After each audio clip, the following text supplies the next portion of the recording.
Man, let's just jump into it, shall we? I feel like we can just get right into this shit. Right?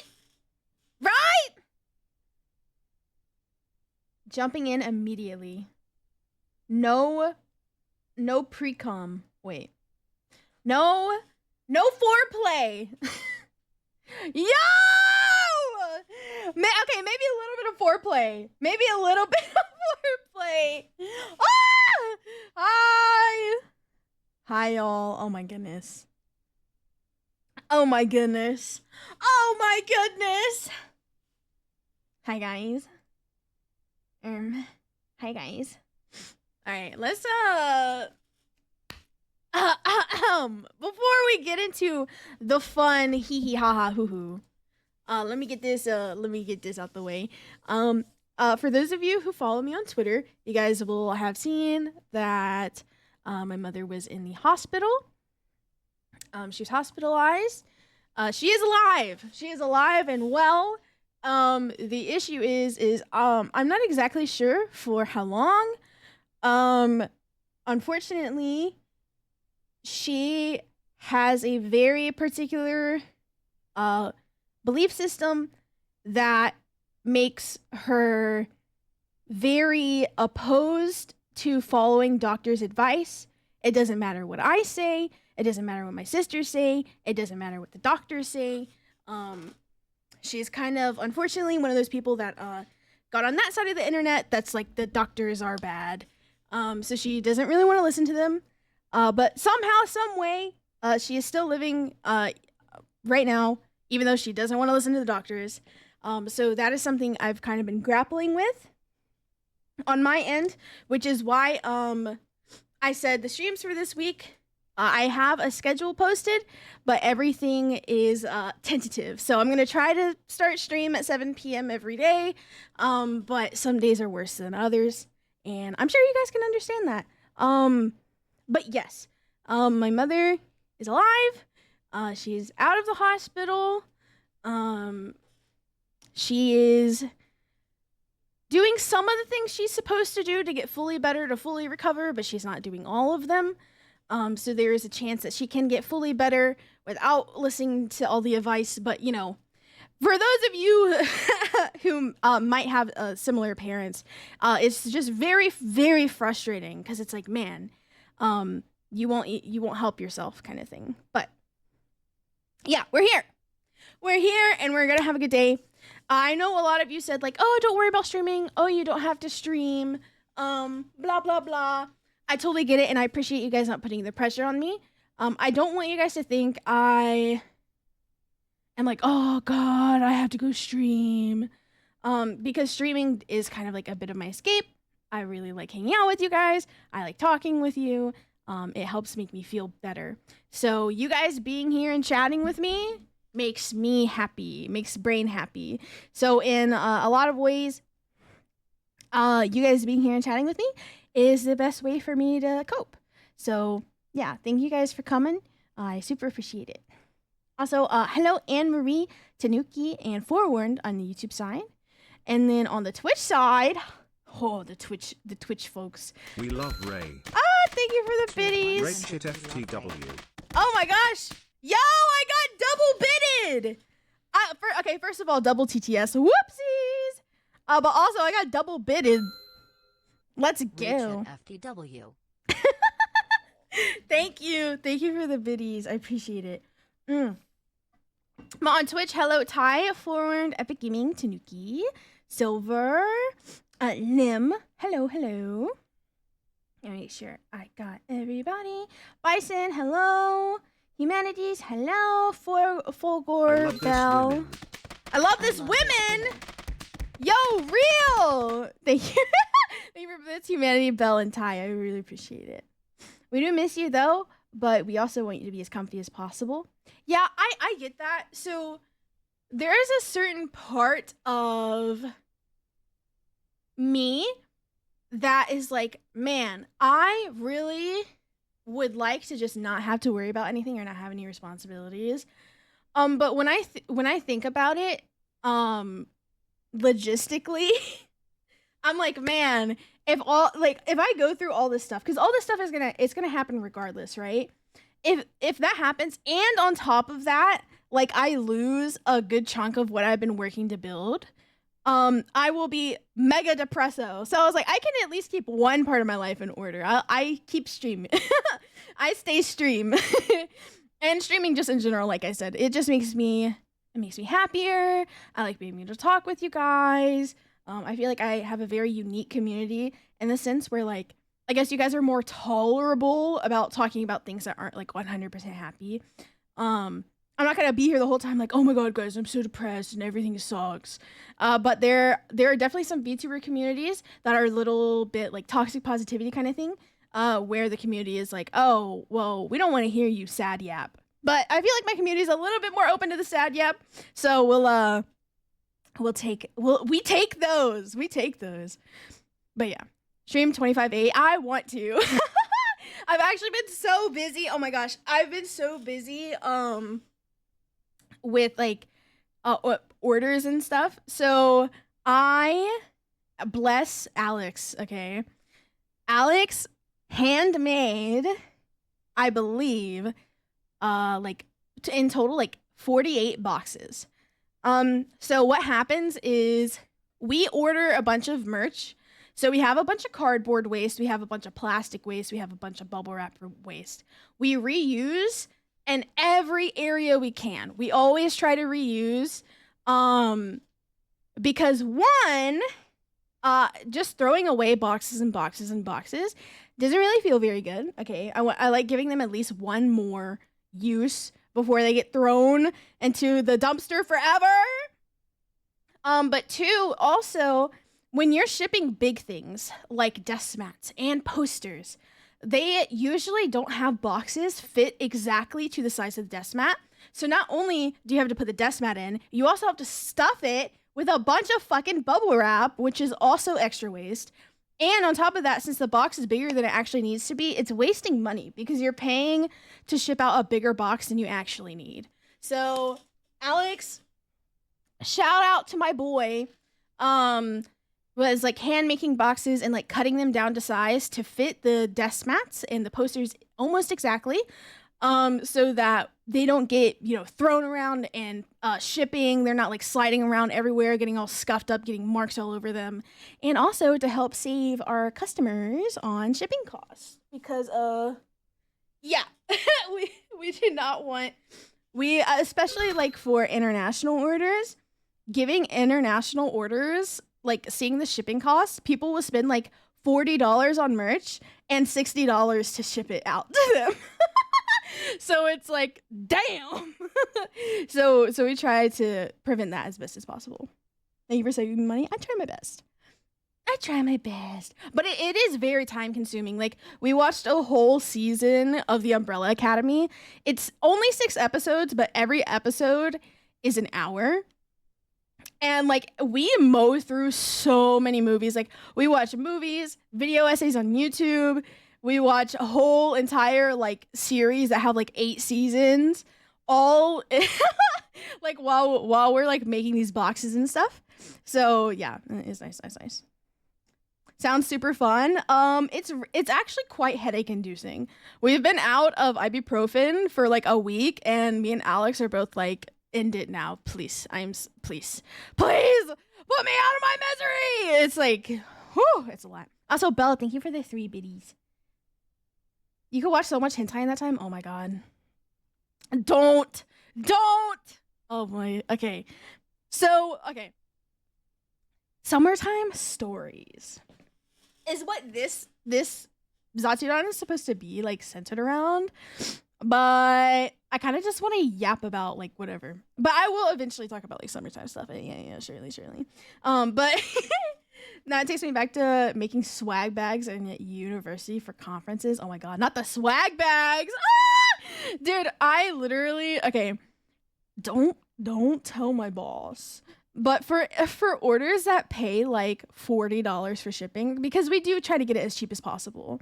We do get it down from like from the 80 to 60 range down to like 40 for the desk mats. Unfortunately, for the desk mats, we just can't get it any cheaper because it's 3 fucking pounds. So no matter how small we get the box, at that point it's weight takes over. So any like orders that pay a shit ton for shipping, I usually add extra stuff in there because I'm like, oh my god, like, you know, they're paying $40 for shipping. I just paid for the first time from my new job this Friday. And I will not say my salary OFC, but I want to return some support and care you give me back in a way, lol. Oh? It's stuff like that isn't and doesn't have to be monetary, but it's something. It may not be too much or else my mom would kill me, but it's something a raechit to we. Yeah, let's go. Oh my god, I'm taking my mods' money. Dude, y'all know the bullies that beat up people and they're like, give me your lunch money. That's what I do to my mods. I take all my mods' lunch money. I'm like, oh, Silver, you got a job? Give me your fucking money. Yo, I sent money to Ray W. Actual W. Massive win. That's the relationship here. Duh. Of course I abuse my mods. I'm a fucking VTuber. Shit up and take my money. Shit up. I mean, you know I am a shitta. You know I am a massive shitta. Also, if you guys, oh my god, if you guys can drop a little like and maybe even a little reply on my recent tweet, that would be awesome. Super helps out getting people in, especially for streams like this where I do not have a schedule. Like, this was not a scheduled stream, so people are gonna be like, huh, Ray stream? Why did Ray stream on Monday? Because I never stream on Mondays. Also, let me see if I can get some type of like, let's see, like DMCA free music going on here. Let's see. Do I want to listen to Lo-Fi Girl? No. No! Guys. DMCA music, not cringe.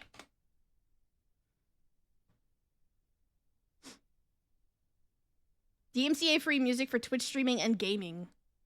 Nah, I don't want to do it. I'm just using my regular BGM. Fuck you. I love this BGM. It's so chill. Liked and retweeted. Thank you. Hee. We are engagement farming? No! You're gonna get me banned! Oh my god, no! Chat! Don't say that! I'm gonna get fucking banned! Ah! Alert, alert, alert, alert. No, we are not engagement farming. Oh my god! Okay, please. Please! Oh my goodness. Anywho, here, let me put chat like in the middle.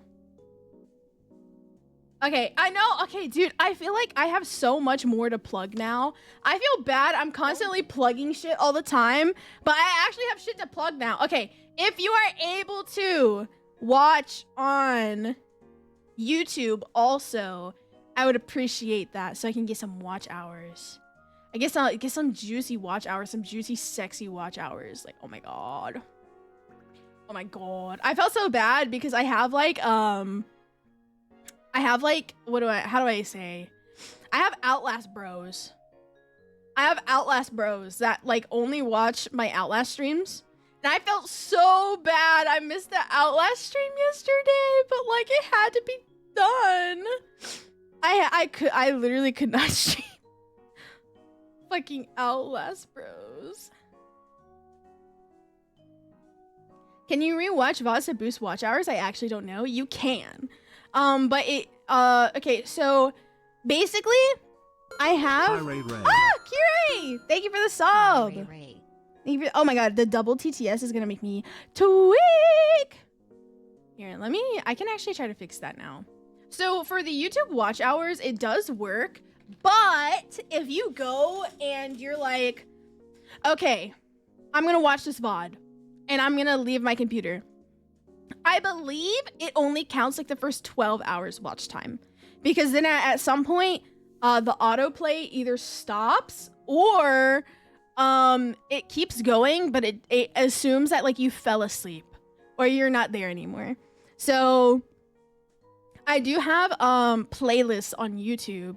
If you guys want to like rewatch any of my streams, I have a Danganronpa playlist, an Outlast playlist, and I'm gonna be working on making a Little Kitty Big City playlist. Just all my like series that I have on YouTube. You guys will be able to watch there. So that you guys can rewatch it that way. Yeah. Holy, I can't believe it's gonna be 23 months. Dude. Do you know what next month is? Next month is my stream anniversary. Next month! Oh my gosh. I feel like I just finished my birthday. Because, well, I guess I did. But like, I have to do I have my subathon planned for my stream anniversary. I'm like, ooh. Way is still baby. I'm not baby. I'm not. I am not baby. Yo, can we ban this guy? Hi, Hero. Welcome in. Yo, can we ban this guy, Shin? I don't know who this guy is, but like... I don't know who this guy... Can we ban this guy? Let's see.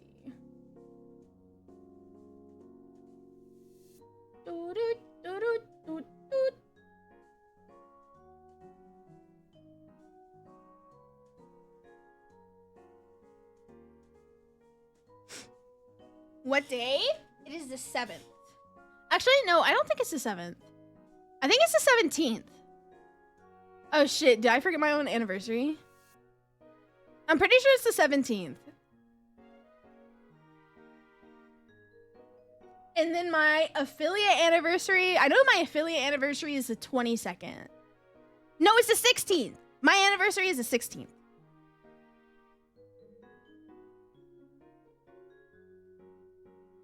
Yes.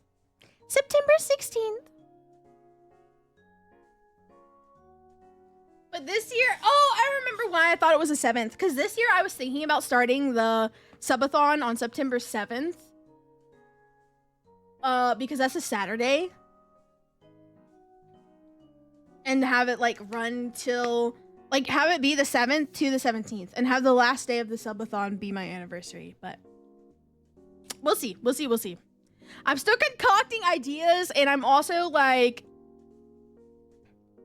I'm trying to figure out what to do for certain collabs, because there's two people that I think would get along really well in a collab, but they don't have the same games. And I'm like, y'all would have so much fun. So I'm like, shit, do we just play like Scribble or something? Like, do we just play Jackbox? And I'm like, well, if we play that, I'm gonna have to get more people, so I need to have like way more people than just like 3. But yeah, anyways, I'm trying to fix. Okay, let me try to fix the double TTS on the alerts here. Settings. Wait. It says my TTS is off. Well, that's a fucking lie! Because it just double TTS! Guys, it's a liar, pants on fire. I love the capybara hot springs environment here right now. I know, right? I don't know if Calypso likes it very much, but you know, she's here. She's chilling. Pants on fire, fuck yes. I am going to kill Twitch. Okay. Edit alerts. Subscriptions. Ah! Text and speech.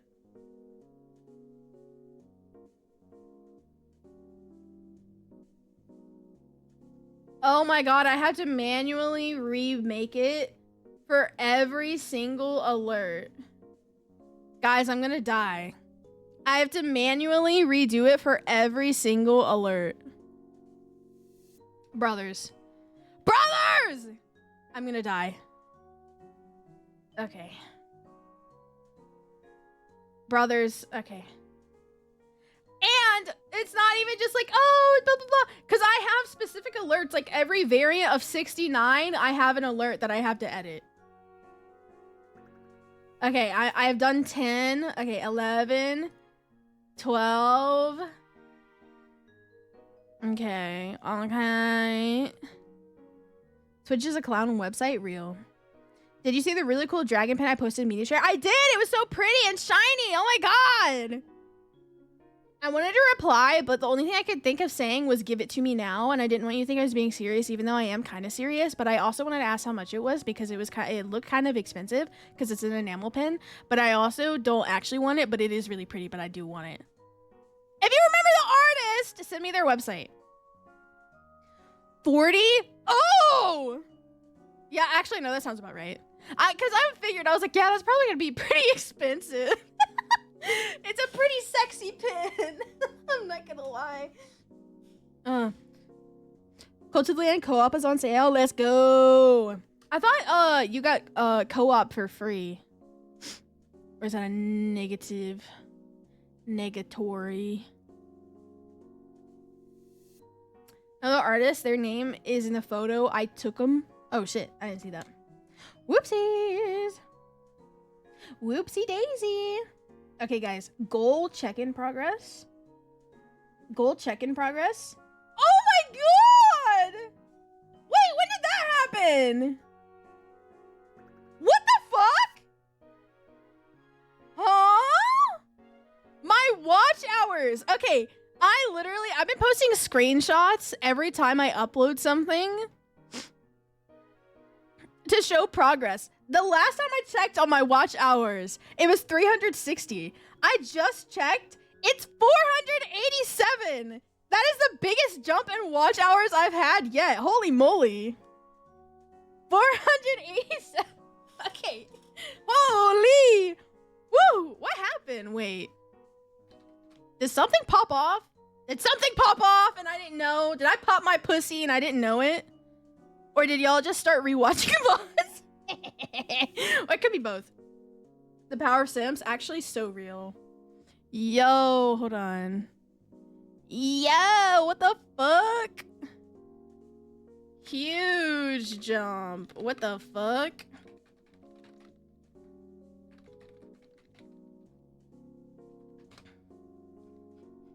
Okay.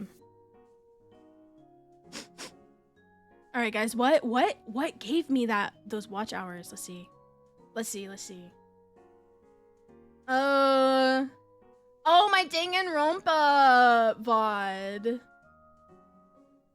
My Danganronpa VOD. Okay, last I checked my Danganronpa VOD, it had like 150 and now it has 309. That's probably what it is. Let's see. Analytics. Watch time. Okay, I got... Huh. I don't know where I'm getting this watch time from. But thanks. You know what's crazy?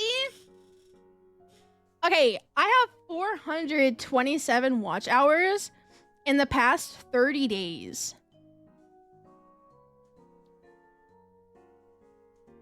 So that only took me a month.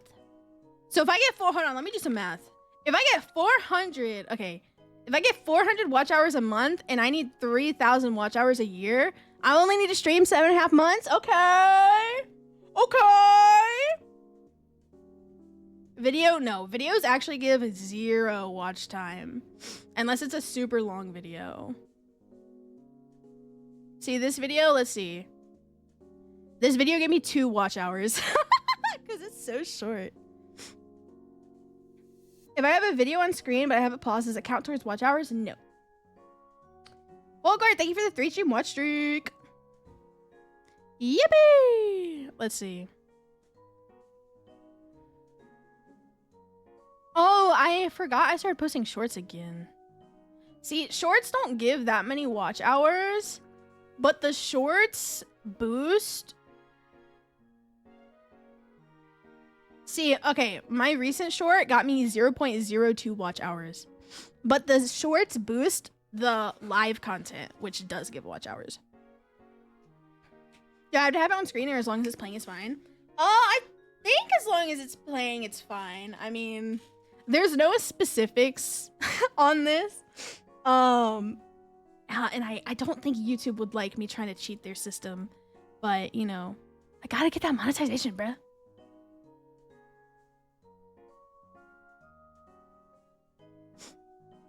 Love this week's video, by the way. Yeah, thank you. I literally, I watched the video. I was like, this is a funny video, but there's like not a thing.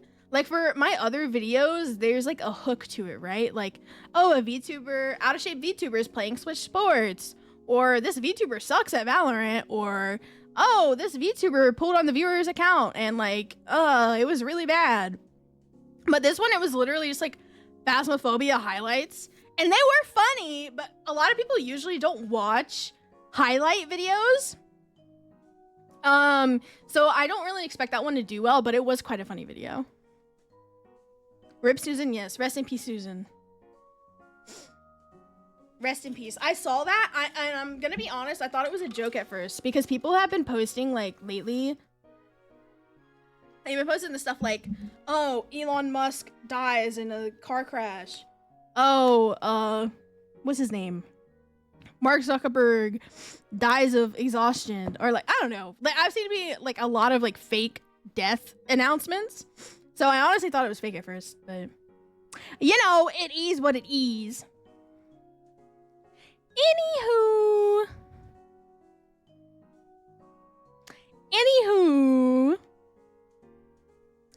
So I have a couple stories I want to tell about the summer. First, I don't think I ever talked about my off-Kai experience. So I guess I'm gonna talk about off-Kai first.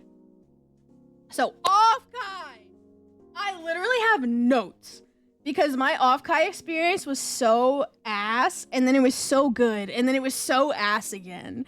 And I was like, oh my god, I need to write all this down because I'm literally gonna forget. Like, it actually, oh, okay.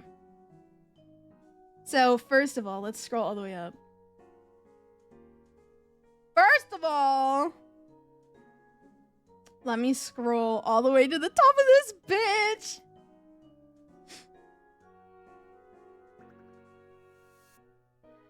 Okay.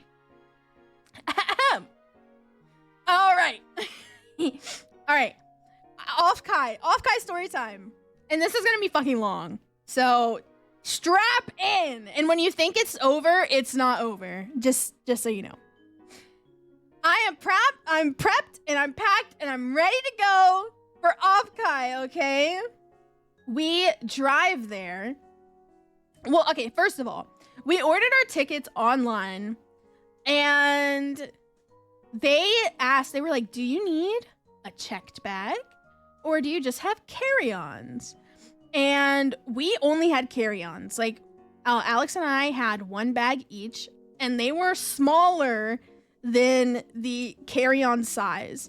Like, we literally bought it specifically to be the size for a carry-on, and we measured it and everything, okay? We go for our flight, and we drive there. All right. Our flight gets delayed by 2 hours. Okay. And usually that would be fine.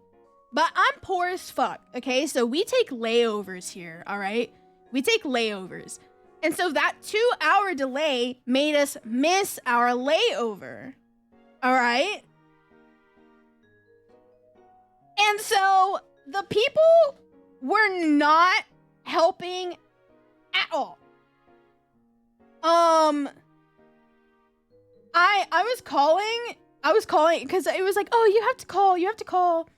And I kept getting stuck with this automated bot, and it was like, it was asking for like my code, and I would say the code so clearly. I'm so serious. I would go 1, 2, 0, 4, because I work with automated bots all the fucking time. Like I work with like USPS most of the time, for fuck's sake, and all of that shit is automated most of the time. I am so used to having to talk to like bots and not actual people. I am probably like the most skilled out of my whole fucking bloodline of talking to bots, because I know how you have to address them for them to like, for the bots, because I know what they're searching for, right? And I enunciate very clearly, very well. And they're just like, I'm sorry, is your code, and is your code blah, blah, blah? And I say no. And they're like, okay, are you trying to purchase a flight? And I'm like, no. and I would be like, my flight got delayed and it interferes with my layover. And it would be like, okay, can you give the flight's code? And I'd go 0, 1, 2, 3. And it would say, did you say YT? And I'm like, no, I didn't. Like, what the fuck? So it finally understood my code after doing this. I kid you not, 7 times. And when you get it wrong, it doesn't just say, okay, try your code again. You have to recall again, go through the whole menu. Oh my God. Jai, all my fellas. All my fellas. All my fellas. I hate how they make you say the number instead of typing it in. I know, right? Okay, and this code pissed me off because it was all numbers except for like the last 2. And the last 2, it was US because it was a flight in the US. So I feel like, because you couldn't type it in the numpad because it had the letters at the end. But I feel like you should just be able to say US.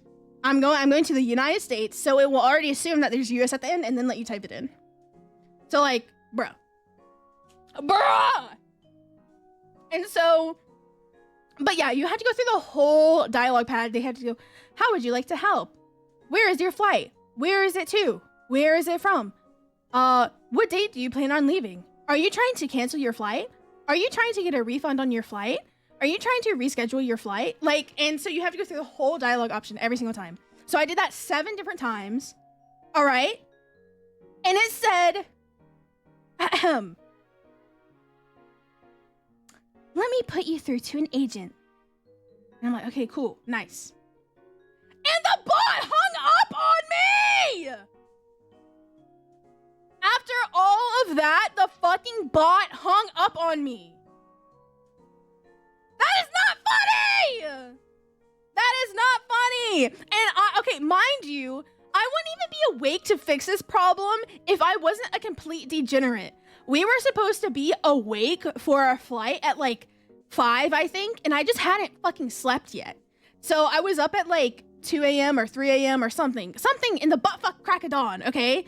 So usually if you have a flight at 5 a.m. or like if you have to wake up for your flight at 5 a.m. because it leaves at like, I don't know, like 7:30, okay?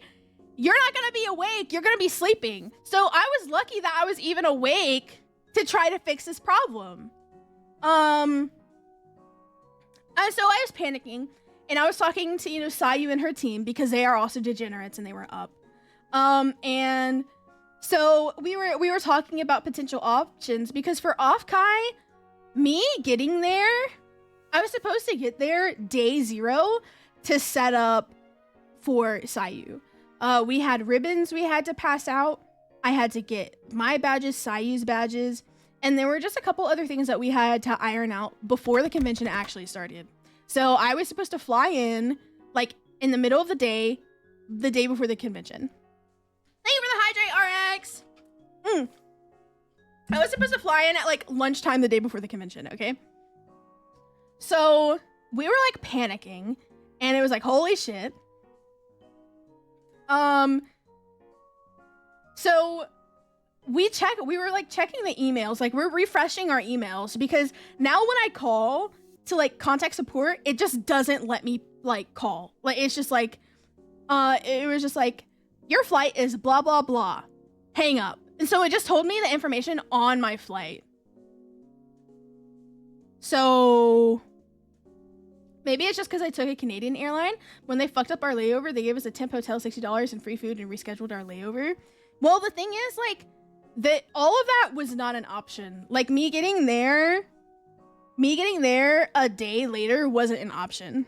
Because if I flew in the middle of the first day of Offkai, I would have already missed like 4 meetings and setup. So like it just, because literally Alex and I were like, bro, how long is a train? Like, it's like, okay, we have 24 hours or like not even 24 hours. It's like, okay, we have 12 hours. Maybe we could like do like a really short 3-hour flight and then train and then do another like 3-hour flight. Like, like we were struggling, okay? And we were struggling out here. But also I told Sayu's team before. I was like, I would really like to not be in a rush. I was like, you know, it would be really nice if like I got there a day even earlier than that so we could have more setup. But unfortunately, the only flights that were available were those days. But for next year, I told them, I was like, if you want my ass out there, I want to stay for like a whole week so that, you know, if my flight gets delayed and it affects our layover, I can just take the free voucher and like chill. Like, it's not gonna be the end of the world. You know what I mean? And Sayu's team was like, yeah, totally, we get that. So next year this will not be a problem.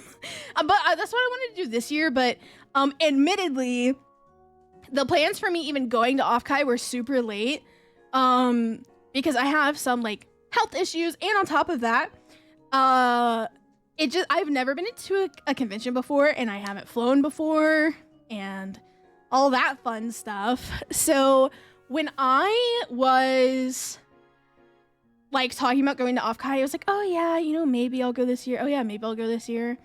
And then Sayu got booked up with so many like meetings, and also this year she was more involved with the convention, so she was doing like a meet and greet, and she was sponsoring the event. It was like more necessary for me to be there, so I was like, okay, yeah, Ray's gonna come.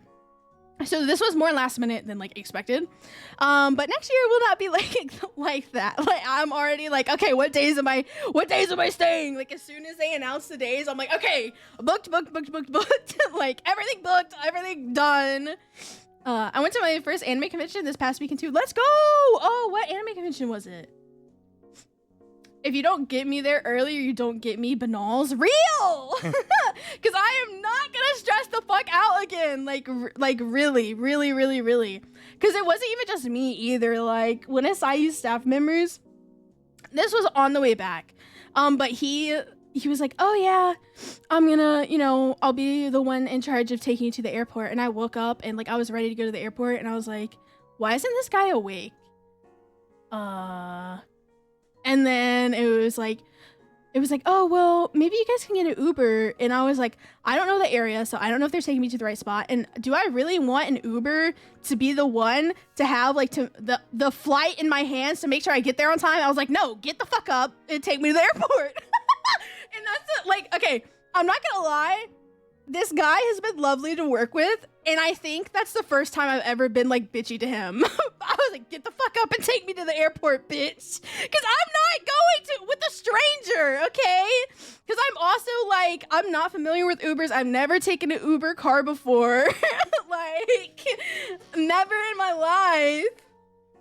Never taken an Uber. I don't know where the airport is. California has like 3 different airports. I was like, what if they take me to the wrong airport? What if they drop me off at the wrong station? Because I'm slow as fuck, okay? Like, if they drop me off on one side of the airport, it's gonna take me so long to run over to the other side. Like, it's gonna be bad, okay? And so I was like, no, get the fuck up. You're driving me to the airport. So this dude gets out, and he's so tired, and he's like, oh, did Sayu? And he's like talking really slow because he's talking really slow because he's like just woke up, and he's like, did Sayu give you those Shikishi boards? Because she was supposed to do like Shikishi board drawings and then give them to me so I can ship them out at home. I was like, no, she didn't. It's too late. Let's go. He was like, oh, I can go grab. I was like, no, get in the car. We're going. Okay, I will go back to that because we were still almost late with all that. But that's the most Karen I've ever gotten before. Because after the trauma I had with my flight getting there, I was like, this is not happening again. Like, we're not fucking with the airport anymore. We are not fucking with the airport anymore. Also, I think Heartless dropped in. Yeah, hello! Hanging off Kai was my first flight too. Dude, whew. I don't like flying. I don't like flying.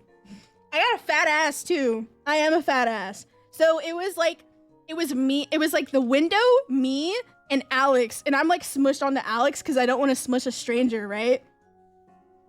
So Alex is like, oh, I love you, babe. And he's like squished between 2 people in the middle. I felt so bad. Oh, also, hello, that boy.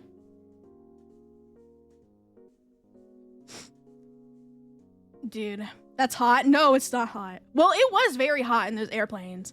I bet, like, why is there no more air conditioning? Like, there was only one flight. I think I ended up taking 4 flights. There was only one fucking flight that had solid air conditioning. And of course, it was the one that you can't adjust. So it was blowing on my ass cheeks the whole fucking time. Like, my butt crack wasn't out, but it was like my pants. It was like my ass, and then my pants were like over my butt crack, right? And there was a little crack, and the wind went right in there, in between the cheeks. It was so cold. It was so cold, man. Ah! Oh, anyways. Been grabbing aisle seats, so I've been taking flights. Got one more flight this year. Oh, where are you going? Where are you going? Okay, anyways. So we're checking my email and stuff, and the email said that my flight was rescheduled, and it said that it had an issue with the layover. And I'm like, why the fuck are you telling me that? What am I supposed to do about it? It's literally like, alert, your flight got delayed. It messes with your layover. Alert. I'm like, bitch, you're the one that scheduled that layover. The fuck? You're the one that delayed it. The fuck? What the fuck am I supposed to do? Hello? Like, I know. What are you gonna do about it? And so, like, it would not let me change this layover. It would only let me reschedule the first flight because the first flight was the one that was delayed. For the second flight, it wouldn't let me change the layover because it was like, well, you're gonna have to pay a $500 inconvenience fee and a $100 seat changing fee and a $700, like, bitch, you should be paying me for, like, what the fuck? But it would only let me change the flight that got delayed. And so, like, it was so bad. So it would only let me change the first flight. And the first flight, there was no changing it to be earlier. It only had even later times. So it was like, okay, do you want to be 2 hours late for your layover or 5 hours late to your layover? And I'm like, what the fuck is this? So while trying to contact support, I was talking to Sayu's team still. I get another notification. And it got delayed again. And this flight wouldn't land until after Off-Kai! After the whole thing! Like, multiple day delay! And I'm like, that's not even a delay! That's a whole different flight, baby girl! That's a whole different flight, Pookie! Like, what the fuck?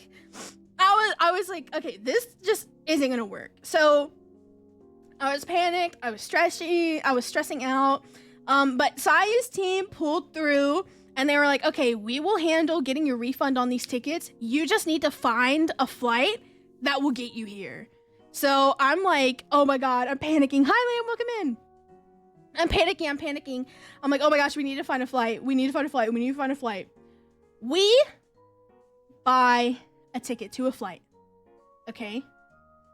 We get there 30 minutes before boarding. And I know that's cutting it close. Everybody's like, well, you need to be getting there 2 hours before blah, blah, blah. I know it's cutting it close. It was the only flight that would get me out and the time that I needed to get out. So we arrived there 30 minutes before boarding, okay? So it's 30 minutes until boarding, and the boarding period is actually 20 minutes long. So the flight wasn't taking off for another 50 minutes, okay? We get there. And this bitch says, those bags need to be checked bags. You need to check those bags in. And we're like, no, these are carry-on. She's like, no, those are checked bags. And to get a checked bag, you need to be here an hour before the flight boards. So I'm gonna need you to scoot aside so the people that actually got here on time can go to their flights. I'll deal with you later. I literally started crying because she would not fucking listen to me. I was like, no, these are not checked bags. These are not checked bags. Like, these are not checked bags. Like, period. These are not checked bags. And they they wouldn't let us like put it in the carry-on thing. Like, I was trying to put it in the carry-on thing and like in front of her, because in airports it shows you like you can put your bag in it. And it's like, I can show you, like, it's a carry-on, it'll fit in. She literally wouldn't look. She wouldn't listen. And she made us wait. She did make us wait. So by the time she did get to us, like our plane had already boarded. You know what I mean? So she made it to where we were actually like too late. And that was so fucking frustrating. Like, I was messaging Sayasim. I was like, I don't know what the fuck to do. I don't know what to do. There's nothing I can do. And so we waited a half hour. And she told us, she was like, oh yeah, I'll come back to you later. And the line was empty for like 15 minutes and she still didn't come to us. So we went to her. And there was a lady with a super heavy accent. And that's totally fine. It was just really, really hard to hear. Like, it was hard to understand. But she was trying to help us. And she was a human about it, okay? She was a human being. And she changed us to the next available flight, which would have me landing at 9 p.m. instead of the, like, 12 p.m. / 11 a.m. that we were aiming for. But at this point, we were fucking desperate, okay? And there was a little bit of copium because Off-Kai Day 0 closes at 10 p.m. So it was like, okay, if we land there and Sai's assistant fucking speeds us there, like fucking Noom, like we can get there and I'll have like 5 minutes to do everything that I needed to do that we originally planned me to have 5 hours to do.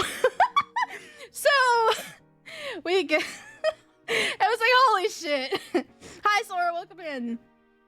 So we decided to take that flight, and bless her heart, I'm so grateful for that other woman. But for anybody that ever says they want to move to a small town, fucking don't. Because this airport, I can't say exactly where on the list it is, but it is on the list for the smallest airports in the entire fucking country. Okay? And if I was in a bigger airport, I could literally just talk to another person. Like, I could talk to the other person at the kiosk, or I could go to another desk, or I could talk to somebody. But here, there were literally 3 employees. There was one for United Airlines. There was one for, I think it was Spirit Airlines. And then there was one for American Airlines. And so, like, you can't go to Spirit Airlines to talk about a United Airlines flight. You know what I mean? So this one bitch was having a bad morning and made me miss my entire fucking trip. And there was nobody I could talk to. So it's like, you just can't fucking do anything. I was so mad. I was like, dude, if we were in like, I don't want to say an actual airport because everybody else was really, really nice. But being in such a small airport, it's just each person has more impact, right? So one person having a bad day, it like literally just ruined everything. And it made me so mad because we ended up having to wait for 8 hours in the airport. We slept in the car for a bit and we got McDonald's. We slept in the car for a bit and then we got into the airport 2.5 hours early just in case that bitch was still working and still was trying to say that our bags needed to be checked. Literally, as we walked in, we see her, she's walking out. So her shift ended as soon as we came back, right? We go to the checked bag area. They don't need to be checked. The lady that was working for our rescheduled flight was like, oh, honey, these don't need to be checked. These are carry-ons. Who told you these needed to be checked? These are way smaller than most carry-ons. Yeah, this is totally a carry-on. Yeah, go ahead, darling. Go ahead. And I have never wanted to punch a bitch so badly in my life. I was like, I just saw her walk out of here. I can follow her to her fucking car. Ah! Like, I was literally so mad. I was so mad. Like, I'm still mad because I was stressing out. Like, I am such like an over planner. I'm such an overthinker. And I was literally overthinking. I was like, what if 30 minutes isn't enough? Like, what if blah, blah, blah, blah, blah. Because for most places, 30 minutes isn't enough. Which airline? This specifically was American Airlines. American Airlines was fucking terrible. I'm never using American Airlines again. I said, welcome in Nomad and welcome in Cinna. So this like 30 minutes might not be enough for other airports, but like I said, this is one of the smallest airports in the entire like country. And it was also the only option we had. Like that it was either that or this one that was going super later. So what happened was we go there and there's nobody going through security. Like even when there's flights, like most of these flights we're only half booked because where we're flying out of, there's not that many people. So like security literally took 5 minutes, and the only reason it took that long is because the merchandise in my suitcase got flagged and they thought it was like a bomb. So they took it to the side and they were like, what's this? And I was like, oh yeah, I can show you. And I showed them and they were like, ooh, animation girl. Animation girl. It was somebody with they didn't speak full English. I was like, yes. I was like, yes, animation girl. But yeah, so it took like it took us 5 minutes to get past security, and yeah, since we were there for 8 hours, we got McDonald's breakfast. And then right before we boarded the flight, we got Chick-fil-A lunch. That's how long we were there. We were in the airport long enough for 2 fucking meals, bitch. Oh my god. Oh, dude, I'm still so mad. I'm still so mad. But yeah, yeah, so it made me really upset that our bags didn't need to be checked. I was kind of coping. I was hoping, I was like, hopefully I'm wrong, because I can deal with that. Like if I ordered bags and I was like, oh no, these are too big, these do need to be checked, then I can live with that. But my entire trip and all this anxiety and all like this pain being because one bitch had a bad day made me so angry. Like I almost wish, like I do wish I was wrong, because I can live with that, because I'm like, okay, that's my mistake. But it's like, oh, it's somebody else's mistake and I quite literally couldn't do anything. Cool, whatever. And so we sat in the airport for 8 hours because one bitch didn't like me. Haha. Hi now, miss you. Welcome in.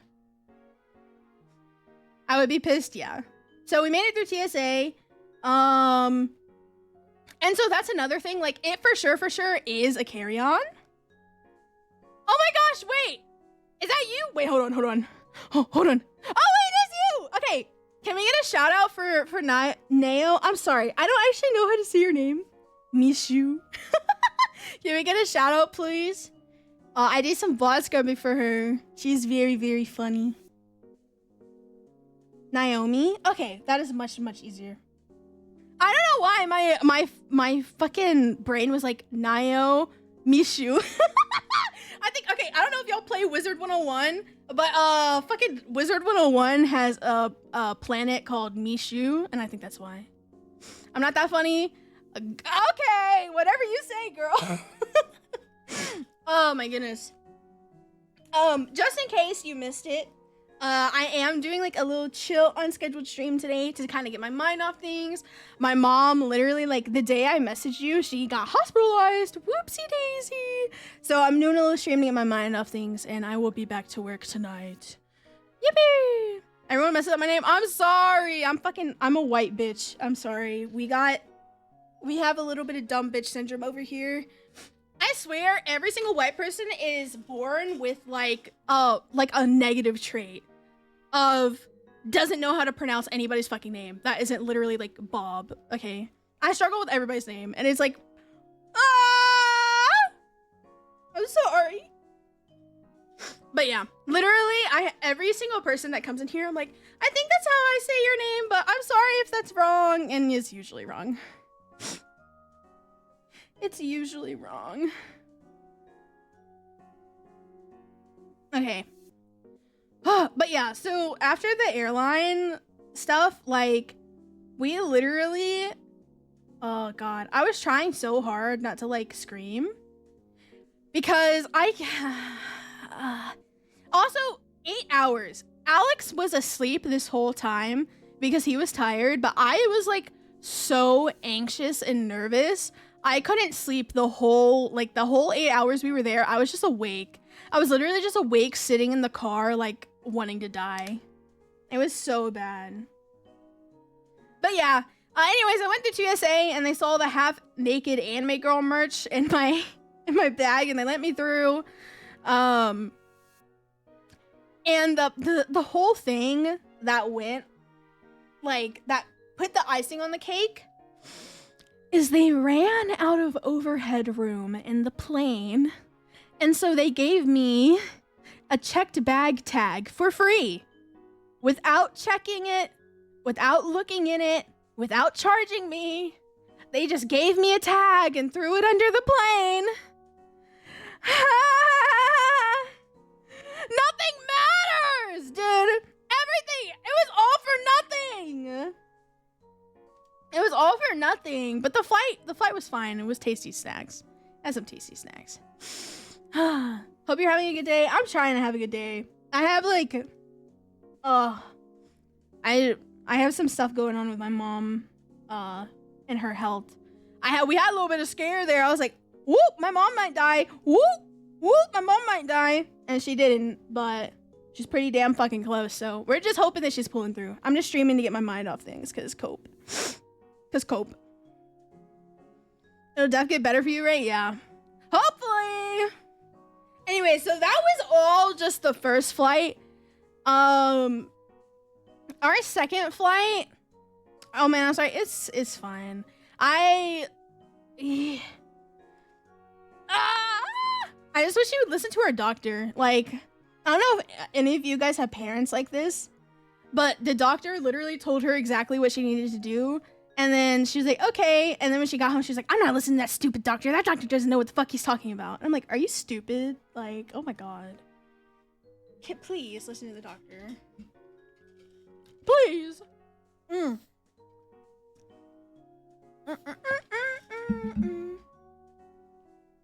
But yeah, anyways, I'm talking about my experiences at Offkai now.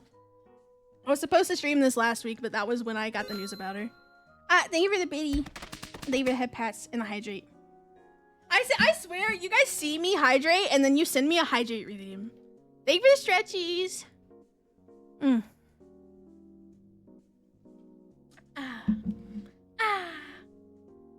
Okay. You can't help those who don't help themselves, yeah. And I know that, but it's really hard when it's like your parent, you know? It's like, I'm very different from my parents. My parents raised me in a way that I very much don't agree with, and my parents have beliefs that I don't agree with. And it just really sucks that it has to be that way. Because I see other people have like, not even healthy relationships with their parents, but like their parents are just like better. Like, I hate living in the fucking South. There's actually this recent thing that happened that I don't want to talk too much about because it's not my place to discuss it in depth, but just to like maybe pick y'all's brains a little bit. There was this girl that when she was like 16, 17, 18, she made like super insensitive, like racist tweets, right? And I'm thinking about this. And I think 18 is where I'm kind of like, But I'm not gonna lie, and I've talked to you guys about this before. Up until I was like 16, I was very much like, it's an intense word to say, but brainwashed. By my community. Like, my community was very much like all white. There was like nobody non-white, and the people that were non-white were very much like othered. And so like having that environment and the types of people that were just like viciously like racist, and like it was just so normalized, right? So that's why I say like I was like that until probably like 16, because in 16 is when I got on the internet and I met other people that just weren't racist. I don't know how to say that, but like I don't know how to phrase that, right? And so it was like, oh wait, racism is bad. Like even in schools, I'll say, like, even in schools when they would talk about anything like related to race, even the teachers would be like, oh, slavery wasn't that bad, or like shit like that. So I was like, holy shit, wait, what the fuck? And so having like my whole world, like, what? Wow, yeah, it's very, very sad. As someone from a very white school, I understand, yeah, it was very bad. Like, they really told y'all that? Obviously not in those plain of terms, but it would just be like little comments here and there of like, oh yeah, there's like slavery, but it was like over embellished, or like, but there were good slave owners. And of course, anytime anything happened, like news wise, like publicly, the teachers at my school loved being like, despite being this percent of the population, did you know people do this percent of the crime? And I am so like, I literally remember going on the internet, and as much as I hate the internet sometimes, I would be such a terrible fucking person if I wasn't chronically online, I think. Because I didn't even realize that this was not real. Like, this wasn't a correct until after I was on the internet for an extended period of time and left a circle of white supremacists, right? And I hate seeing other people stuck in that, because a lot of people are stuck in their environment. On you for educating yourself. I mean, you have to do it. Like when you get older, when like there comes a certain age where you kind of have to like do it yourself. Sounds like a shitty way to white school. Thankfully, I didn't go to one of those Southerners, but I know there was one in my town. Oh, dude. Yeah, I mean, like, I know this is like way off topic. I did not mean to like go into this, but the reason I talked about this is because there was this girl that recently, like, some of her old tweets got released, and I was kind of thinking like, luckily that stuff of mine isn't on the internet, but I'm like, man, if I like was spouting that like bigoted stuff, I wouldn't be able to have any type of career. And I'm like, I don't know if I fully think it's her fault, because everybody is a product of their environment, right? And I just remember how deeply immersed I was in this I don't want to say fantasy, because that implies good, but just this fake world, right? Of like, oh, well, there's like statistics to back this, and there's blah blah to back this, and this is the correct thing. Thank God 16 and younger me is nowhere on the internet. I regret that part of myself. Yeah, I feel like most people do, but especially for people that were like raised in the South, like of course there's some people where this didn't happen to. I'm very, very like glad, right?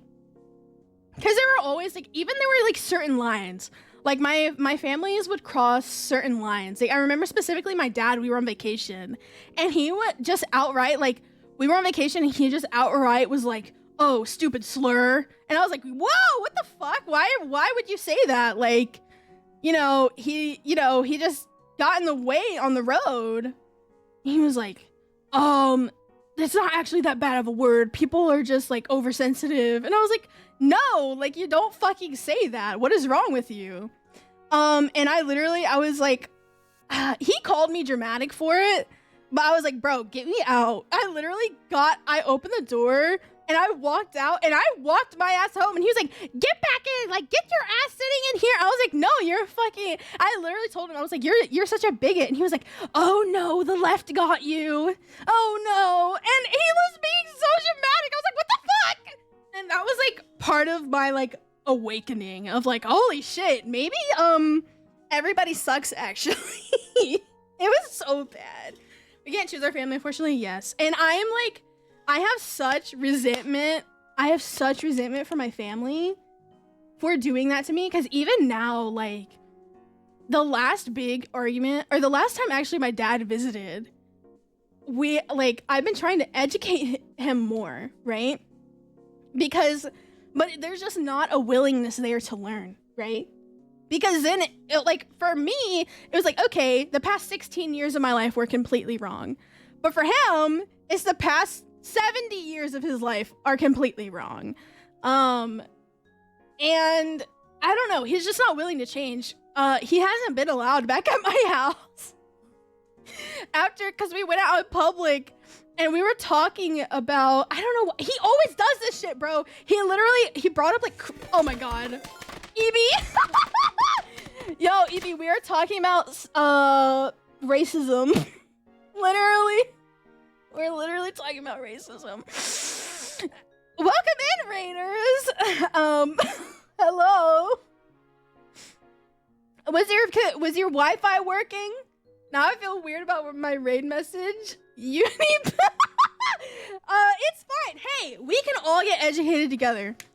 Anyway, so my mega racist dad. No, actually, it's good. It's more people to share this with. My dad would not correlate poverty and crime. He would only correlate race and crime. And I was like, don't you think it's mega weird that a race would be correlated to this? Like, poverty is way more correlated to this.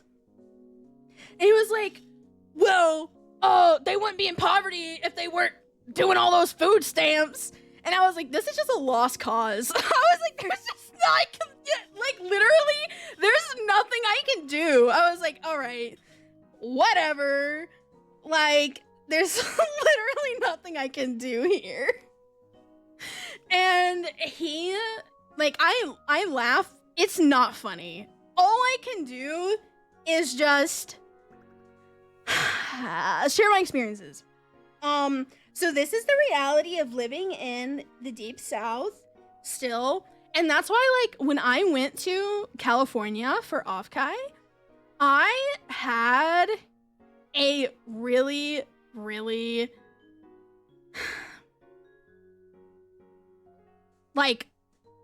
breath of fresh air. There are bad things in California, but at least there's not as much casual racism in California. In my state, I could go out to the store and somebody will literally just be like, oh, I'm not gonna serve you. You look like an F slur. Or, oh, I'm not gonna serve you, you two. You're an interracial couple. But that's not the thing in California. So it was like, okay, so some of the world isn't completely degenerate. But holy shit. Oh my god, okay. I will go back to talking about the Offkai thing, but I have one more story. I had my best friend in junior high, okay? She was a person of color, and she had a crush on this guy, who was typical, Bible thumper, whatever the fuck. But she was also very much religious. She was a very good girl. She was very cute, very pretty. And he was they were talking, flirting, and he was like, yeah, you're really pretty and you're nice to think about and stuff. And she was like, well, I think we should date because we already act like we're dating and blah blah blah. And this dude does a full 180. It is against the Bible for interracial couples, blah blah blah. It's against God's word. And I was like, yo, what the fuck? What the fuck? I felt so bad for her. Literally, I want to give her the world. I want to become rich so I could just I'm like, okay, do you want me to order a hit on him? Because I will. It was so bad. It was so bad. And so I want to support all my friends. Yeah. We don't even really talk that much anymore, but it was so having a person of color as my friend really helped like opened my eyes. And I feel so bad because she went through so many traumatic things being a person of color in the Deep South. And she was a big part in me becoming not a bigot. And I am forever grateful to her. And like, I want to give her $1 million, like real. I hope she's doing well now. She is very, very successful. She is very intelligent. She's very beautiful. She will get somebody that deserves her and will treat her like a queen. I know it for sure. She'll probably become a millionaire on her own, but you know, I could throw I could throw another million in there. But yeah, she's I do hope, like, because I've also apologized to her. Like, as I was growing up, I was like, I realize now there are a lot of things that I said that were not okay when I was younger. Like, when I first met her, I believe I was like 10, and I was repeating the things that were said in my church, and I was repeating the things that my parents would say, and okay. I am obviously not like this anymore. Like, I hope you guys would know that. But there was a time where when I was 10, I told her, I was like, yeah, you know, I was talking to my parents about you, and they said you're not like the others, like the other ones. And she just looked at me, and I was like, what? I thought that would be a compliment. And she just looked at me like with this face, and I was like, oh shit. Did I say something bad? And I didn't realize what the fuck I said until like 4 years later.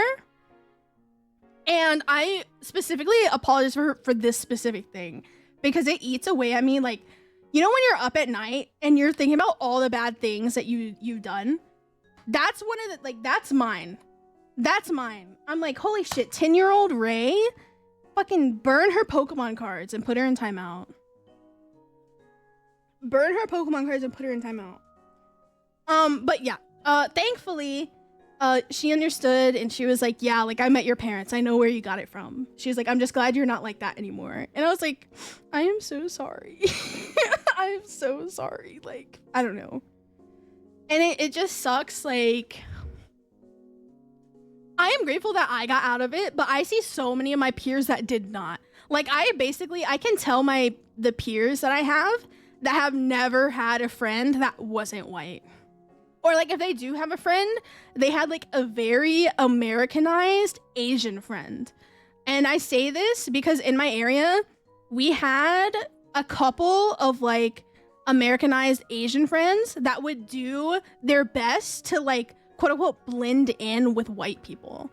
And they would just be like equally as racist. They would be equally as blah, blah, blah to fit in and be like, no, guys, like, I'm just like you. I'm just like you. Which is also very fucking unfortunate. So it's just really bad. Like I said, my hometown, God, this hits home. Yeah. And that's why, like, I want to talk about stuff like that, to an extent, because when it gets to a certain point, it's not my place to talk about anymore. Right. But it is, like, I have some type of responsibility to share my experiences and hopefully reach out to some of you people, because some of you might realize, like, oh shit, wait, am I like racist? I know that sounds silly, but I have had people reach out and be like, I didn't realize like what I was doing was racist until like you described your experiences and you talked about your hometown, and then I like took a look at, you know, my hometown and my parents and my surroundings, and I realized, like, you know, I have this, you know, about this race, or I have this about, like, especially LGBTQ communities. LGBTQ communities get a lot more of, like, how do I say, like, passive aggressive discrimination, I would say. Like, in some of these spaces where it's like, it is usually more obvious when somebody's like super racist. But in my experiences, it's not as obvious when somebody's like super homophobic, because it's like, I don't know, I guess it's easier to hide, or like, because you're not going to know immediately by looking somebody if they are LGBTQ plus, right?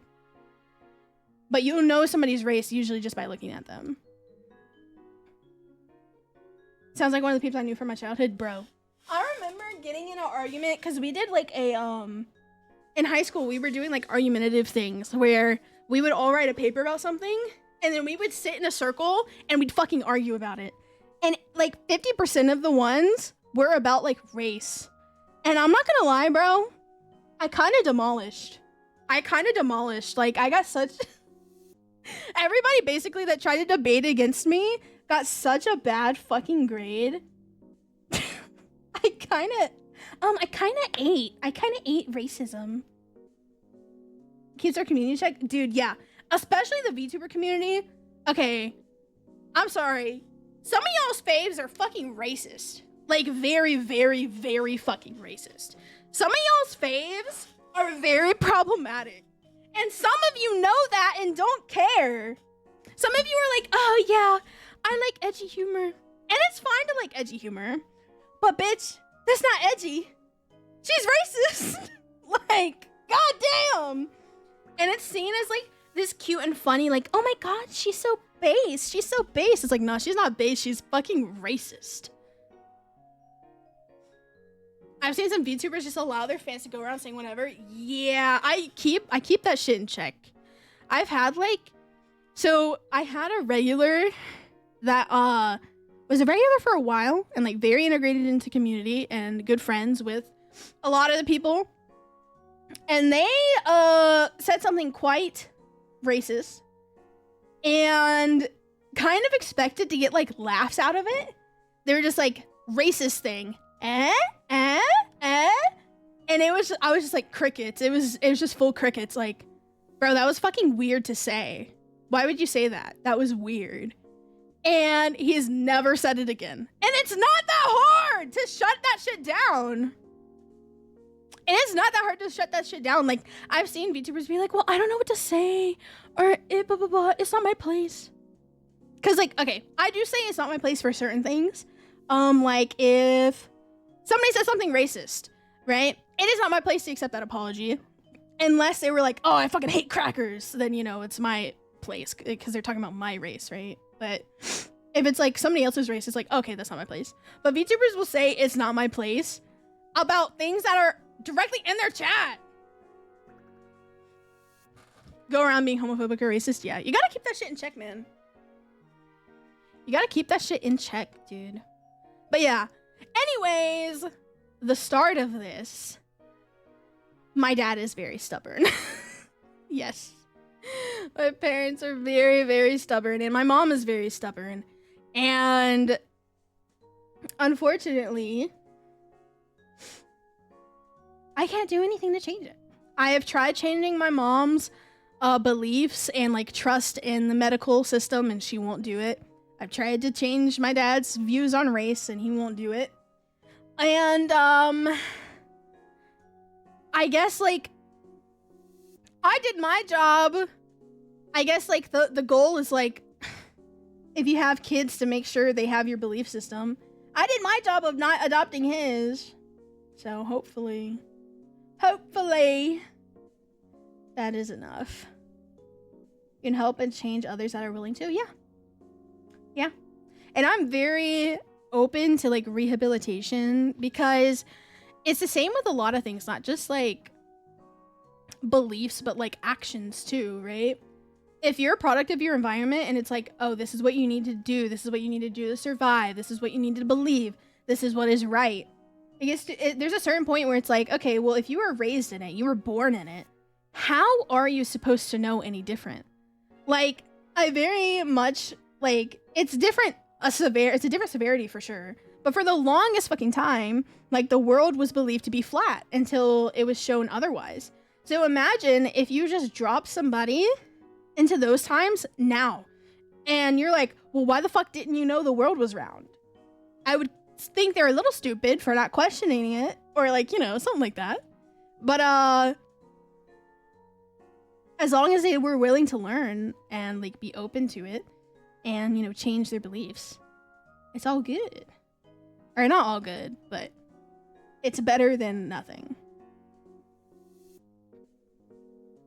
It never goes to that level, even if it's close. It's about my own race. True. See, the only like dark humor jokes I'm super okay with making is like white people jokes and pedophile jokes. Because I fucking, one, I hate pedophiles, and two, I'm a victim of pedophilia. So I feel like if anybody can make a joke about it, I can. The earth is flat. Somebody demod this guy immediately. Remove it! No, I'm sorry. No, it happens. Another major perk of living in the deep south, baby! Racism and molestation! Woo, woo, woo! Come claim your prize of childhood trauma! Yeah!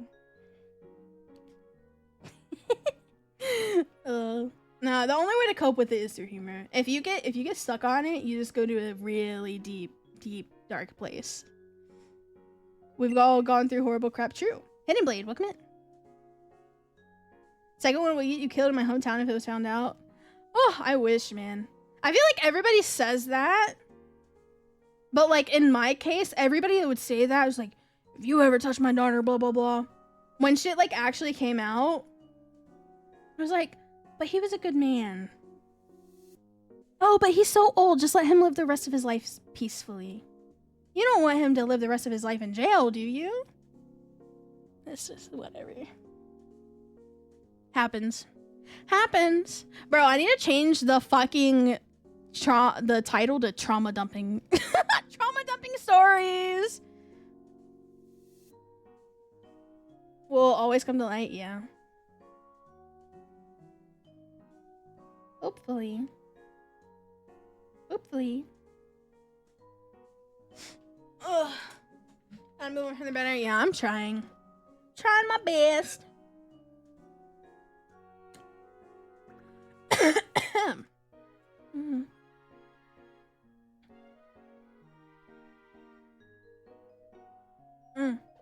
Well, I'm glad that bitch is dead. Pedophiles deserve the death penalty. I think, like, genuinely, everything can be rehabilitated from except for pedophilia. Like, if you've acted on pedophilia, you're gonna want to fuck kids the rest of your life. Like, if you've acted on it, I don't think there's any coming back from that. Basically anything else, like I think even murder, like killing somebody, you're more likely to bounce back from than fucking pedophilia. Especially depending on what the killing was for. But then again, I am biased. Ugh. I want a rage room so bad. I think that's what I need. I need a rage room. I need a rage room and I can just like replace the glass with actual pedophiles. Just beat him to death with a bat. Oh, dang it, Rompa. Execution style. Put a pedophile on that shit. Beat him up with baseballs. Yes. Rapist too. Or, is that a flagged word? I hate, okay, I'm not gonna lie. When people talk about serious topics and they censor it and they say grapist, it makes me so mad. Like, it fills me with rage. It fills me with rage. I'm like, ah, just say the real thing. Anywho. Also, unaliving true. Is that a flagged word? Maybe. I don't think like in chat it is. I mean, I think YouTube might flag it and like demonetize me, but I don't get demonetized because I'm not monetized to begin with. Yippee. Anywho.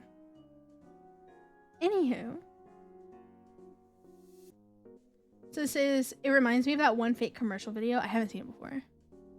I saw it was an old ass video from the whitest kids you know. Oh my god. Just in case Twitch doesn't get angry. Real. Anyway. Bro. This is, okay, I'm not gonna lie. This is why I'm scared to do more just chatting streams. Because I feel like after a certain amount of time, I just always end up talking about pedophiles and racism. Madge! Why can't I just be normal? I am so unappealing to agencies, man. Yo. Oh my god, look at this. Look at this VTuber. Oh, she has some pretty funny clips. Let's go check out her stream. Bro, why is she talking about systemic racism? Bro, why is she talking about the patriarchy right now? Bro. Yo. Why is this bitch talking about the patriarchy? Unironically, very interesting topics from Ray, and we learn, you know? Yeah, I get it. I appreciate you guys sticking around. I know it's uncomfy. And that's why, like, when the Raiders came in, I was like, oh shit. Because I didn't want to just change topics. So might as well get the Raiders used to my fucking degeneracy. Might as well. But yeah. That all stemmed from my parents are very, very stubborn. And that's something I've, you know, just had to kind of accept. And unfortunately, I think my mom being stubborn might quite literally kill her. So. And I know I sound detached. I do care about her. But that's why I've kind of been MIA the past 4 days. Past 4 days, I've just been like, oh, why is she so stupid? Cry, cry, cry, cry, cry, cry, cry, cry, cry. Oh my god, she's so fucking stupid. Cry, cry, cry, cry, cry, cry, cry. Anger, cry, anger, cry. Oh my god, she's please take, like, you know. So, yeah. Yeah. Anyways. Back to Offkai. Back to Offkai. With having... Oh shit, Alex just messaged me.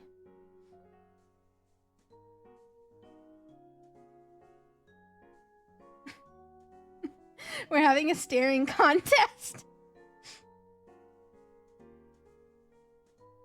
Day 1 time finally. No! Flight number 2 time.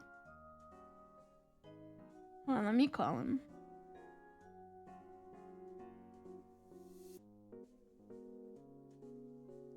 Yo, he's not answering.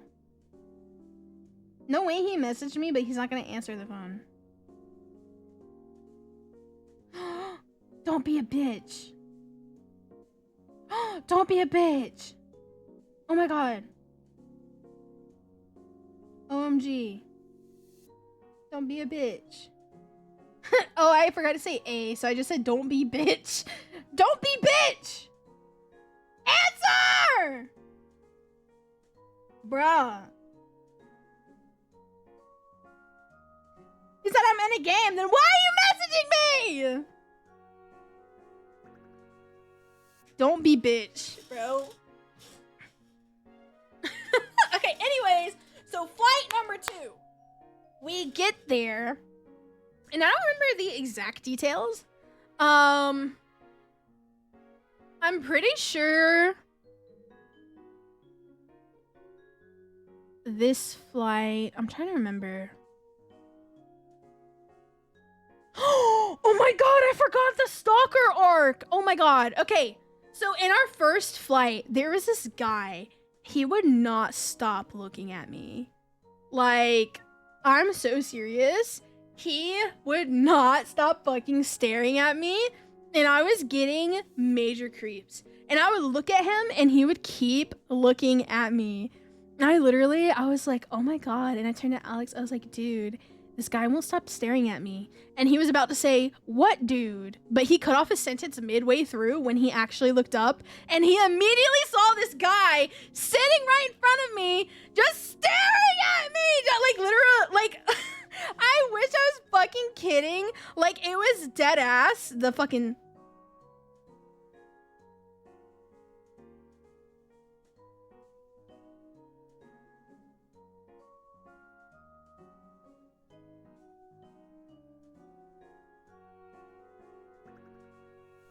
So I was messaging Alex. I was like, bro, this guy would not stop staring at me. And he was like, oh, I'm sorry.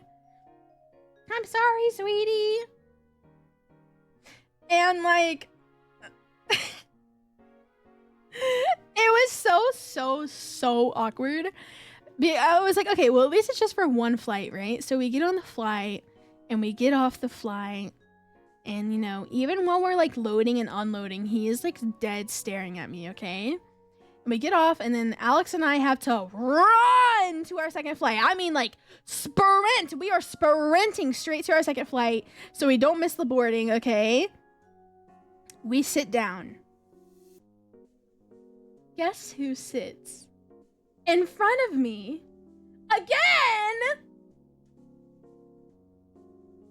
and stares at me more? Oh my god! Bro, I was like, there's no shot, there's no way! There's no way! And so this whole time he's still just staring and he's staring and he's staring. And I'm gonna be honest, I was like, my priorities are so fucked. My brain was like, this is the least of my problems. I might be late to work. Cause like off-kai was work, you know what I mean? I was like, this is the least of my problems. I have work, bitch. I don't have time to you know, deal with a stalker. You know what I mean? So it was just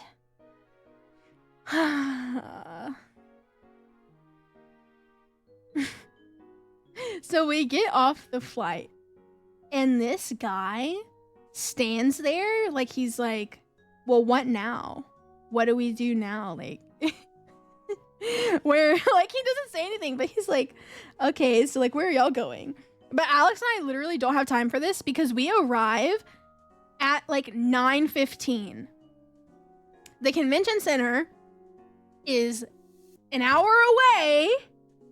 Okay, the convention center is an hour drive away from the airport. All right. And it's 9:15 and day 0 closes at 10. So we are literally racing against time. So I think literally if we weren't in a rush, I think we would have had a bigger situation, but we were in such a fucking rush. This guy couldn't keep up. Like, literally, while we were sitting outside waiting for the car, I literally see this guy, like, looking around, like, lost as fuck. And it could be because he's lost in the airport. But my Delulu ass is like, he lost us, bro. Because he did go the same way we were going. And, like, we made a wrong turn at one point, and we had to loop back around, and he did the same fucking thing. So, like, I think if we weren't in a fucking rush, we would have had a big stalker situation. But we didn't.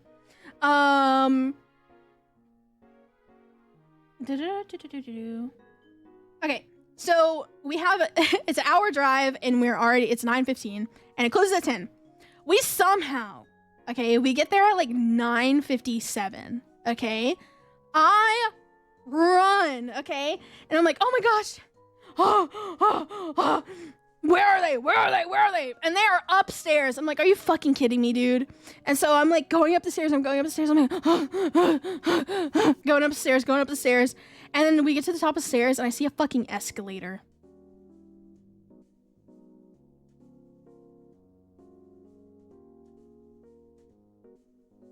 There was an escalator on the other side. And it was working. It was going, okay? So I was like, fucking kill me. Anyways, I go and I'm like emailing this guy. I'm like, okay, we're here. Like, you know, tell me what we need to do, blah, blah, blah. Because the main thing we needed to get was the badges, or else Sayu and I would not be able to go into the convention the next day. We would literally, like, we would not be able to get in. So, and we also wouldn't be able to get into like the creator areas as well, for like our meetings and, you know, the parties and stuff like that. So I'm emailing this guy and he's like, yeah, I'm in the blah, blah, blah with the blah, blah, blah. I was like, huh? He was like, yeah. And I look around and the thing that he said he was wearing, like 5 other people were wearing it. I was like, that's not very fucking useful. So I was just like, I had to take a guess. I was like, this guy has the best posture. He's most likely the guy because this guy has the best posture. So I went up to him, and let's just say his name was Bob, okay? I didn't know that this was him. And so I'm like messaging Bob. I'm like, bro, where are you? Blah, blah, blah. And so I go up to the security guy. And I'm like, I need to get to Bob to get my badges. And he was like, well, you have to wait in this line. And he points to this comically long line. He's like, the line closes in 3 minutes. So like, even if you get in the line, you know, we're not going to empty out the queue. It's just like, you know, when it comes 10 o'clock, everybody that's waiting in line is going to go home. So if you get in line right now, you're probably not going to make it. I was like, yeah, but I need to talk to Bob. And he was like, I don't know a Bob, because I think he was literally just security, and like didn't know the people running it. So I was like, fuck. So I cut in front of the line, and I see this guy standing there, and I'm like, I really hope this is you. I really hope this is you. Because I just cut in front of a bunch of fucking dweebs who are like really, really waiting for their pass. And I'm like, excuse me, Bob. And I say like, I'm like confidently like, excuse me, Bob. And he turns around and he's like, raechit. And I'm like, yes. Can I please have my passes? And I just see this line of fucking anime fans and VTuber fans look at me like I had the fucking Da Vinci Code. They're like, huh?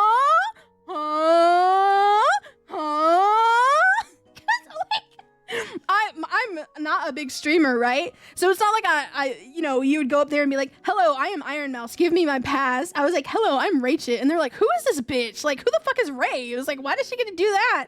And so I escape with my passes. And we leave and we get home. I felt, you know, we did a trade-off because I gave him the ribbons and he gave me the passes, and you know, I did the things I needed to do. Oh my goodness! Henri, thank you for the raid. Yo, you're so lucky. This time we're not talking about depressing shit. We're talking about my off-guy experience. Yeah! Welcome in. I hope you enjoyed God Eater 3. Oh my goodness. Oh my goodness. Hold on, I need to take a sip of water and put on some chapstick. I need to take a sip of water, put on some chapstick now.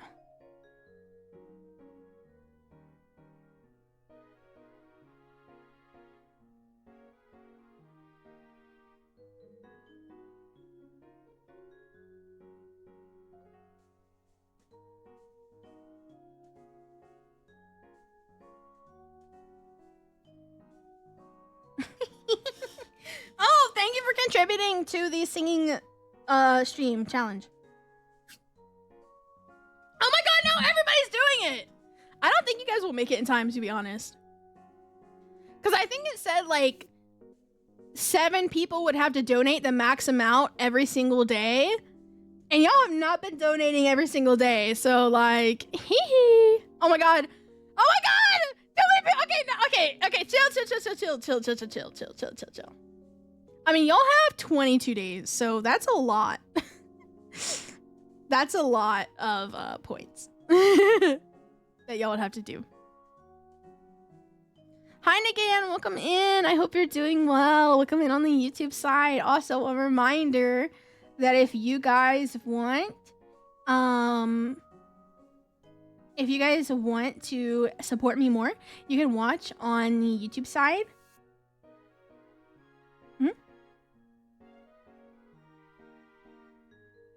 Thank you guys. I appreciate it. Thank you, Silver. So, okay.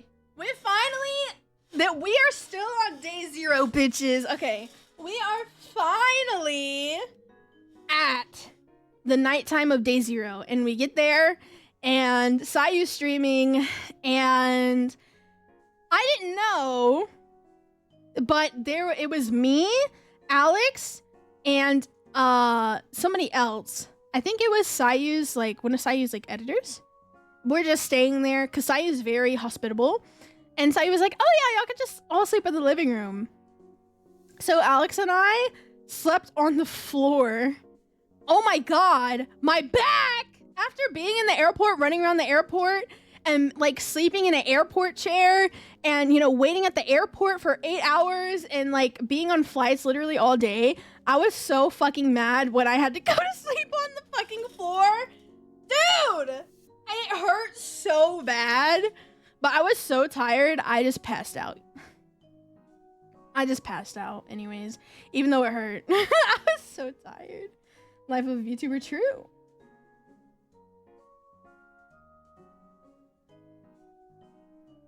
Truing. But, anyways, I cuddled up with San Son kept coming over and like laying on me and then like punching the shit out of my tit and then leaving. So Son wouldn't even like stay cuddle with me for forever. Like Son would literally come up and quite literally like nuzzle up on my boob and then like go to stand on me and put all the pressure on my boob and then leave. Son wasn't used to having tis to punch. Literally, I think Son was like, bro, what are these? What are these?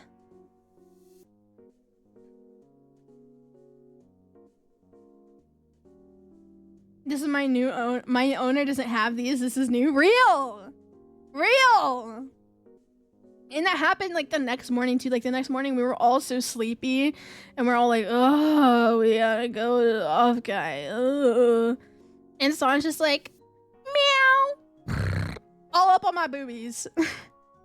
Like I'm trying to have a conversation because like some of the people that were there in that morning, it was like Sayu's team. So like Sayu's assistant got like boba or like coffee for everybody. I don't remember what it was. And I was like talking to him. I was like, it's nice to finally meet you after, you know, working together for so long, blah, blah, blah. And I'm trying to have this professional conversation. Meanwhile, this cat is literally punching the shit out of my tit. I'm like, can you stop? Can you chill, bro? I'm like, can you simmer down, please? But anyways, Son's very cute. So got dressed and everything. Oh, also during the airport debacle, I started my fucking period, so that was great. Ha ha ha ha ha ha ha ha ha ha ha ha ha ha ha ha ha ha ha. So I took a shower, and I'm not gonna lie, Sayu's bathroom is kind of tiny, or like the bathroom that I used was kind of tiny. But she has one of these things that you put on the floor, and it's not a mat. It's like a thing of rock. It's like and you step on it, and it instantly dries. And I thought that was really cool. And I was like, damn, I want one of those for my bathroom. Like you step on it, like you step on it when you get out the shower, and it like absorbs all the water, but it doesn't absorb anything. It just dries instantly. I was like, dude, that is so cool. It is the best thing ever. I want it so bad, but I'm fucking poor. I'm so poor. I was like, oh my god. You have that? I'm so jealous. Did you get to play with Sayu's kitties? Oh, well, San was playing with my boob. I didn't see Calcifer because Calcifer was in Sayu's room. And I would have loved to go in Sayu's room and, you know, pissed on her bed or whatever. But we were very, very busy.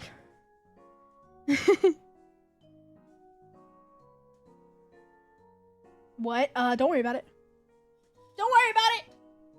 Anyways. So there's two really cool people that I got to meet. One of them I can't say. But I had like a very well, I'll get there when I get there. Okay, so day one of the convention was very overwhelming. It was my first time being at a convention, and so I was like chilling. I was going around, and I'm not gonna lie, I kind of spent a lot of time just taking it all in. Because I know this may sound like dumb and like sentimental, but it was really my first time, like, how do I say? I guess like seeing my work in person, right? So like seeing people that I know, seeing people that I've worked with, like seeing VTuber fans in person, I literally... Like, I went up top. I was like, okay, I'll take the escalators. And, you know, since there's no stairs. Turns out, between 10 p.m. the night before and 7 a.m., somebody broke the damn escalators. I was so mad. Anyways, I took my fat ass up the stairs. And I just sat there and I looked around. And, like, I almost cried. I was like, holy shit, like, this is what I work for. Like, this is what I work towards. I saw people having, like, they had so much merch. They were carrying around plushies. Everybody was wearing a VTuber shirt. Everybody had like little bags that had little keychains and buttons and pins, and they were like, people had stickers. People were trading ribbons, and people were just like talking about VTubers. I was like, holy shit, like, this is what I'm working for. Like, I'm working towards one day being one of these like creators that they're talking about, right? I was like, oh my god, like, this is real. It's real, you know, because there's one thing it being online and like seeing big number, but it's another thing seeing it in person, right? And so we had a lot of people that picked up their badges early. Certain sponsors for the event gave out freebies, so you got free, like, there's free bags, posters, keychains, and then badge ribbons. Badge ribbons are these ribbons that you can attach to your badge to just kind of like, you know, it looks cool, okay? And a lot of people that go to Offkai and stuff and like similar conventions, they collect badge ribbons. So Sayu, since I literally gave Sayu's ribbons in 3 minutes before day 0 closed, anybody that picked up their badges early did not get a Sayu ribbon. And a lot of Sayu's fans did get their badge early because they wanted to be there, like, just in case they saw Sayu. Like, really. Like, there were a lot of people that were like, yeah, I only went to the convention just so I could see Sayu. And I was like, holy shit, like, I want to be that one day. Like, I want to be popular enough one day where people fly across the fucking country. People fly to a different country just to go to a fucking convention just to see me. Like, oh my god. Like, I want that to be me one day. It was really inspiring. So a lot of Sayu's crew did not get Sayu's ribbon.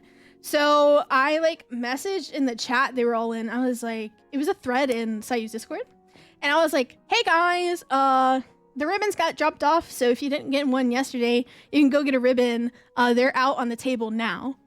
And I literally, I'm upstairs and I see this fucking mass of people migrate over to the the badge pickup area, get a Sayu ribbon, and fuck off. I was like, oh my god, that's them. I was like, oh my god, that's all. That's just synchronized. It was so cool. And I was like, y'all, I'm watching you. It was so cool. Like, I just see them all like moving together, like little scuttling together. And then some people came in pairs, and like some people came as a trio. But like the initial burst of like, oh yeah, Sayu ribbons are up. You just see all of it. It was really, really cute. And Sayu was very like, I want to go to the artist alley. I want to go to the artist alley. I want to go to the artist alley. And everyone was saying the line was so long. The line was so long. And she was like, oh, yeah, the line's out the door, but we can wait. And she was like, yeah. Like, you know, out the door, it'll be like, you know, a couple hour wait, but that's fine. Like, you know, I have my dailies to do anyways. We walk out. Not only is the line out the door, it's wrapping the building twice. Like, it turned, like, you go, the line was out the door, and then it went down a block, and then you turned, and it went down another block, and then you turned, and it went down another block. Like, it was literally, it was so long. I was like, I think if we get in the line, I don't even think we get into the artist alley at the end of the day. Like, literally, I don't think we even get in at the end of the day.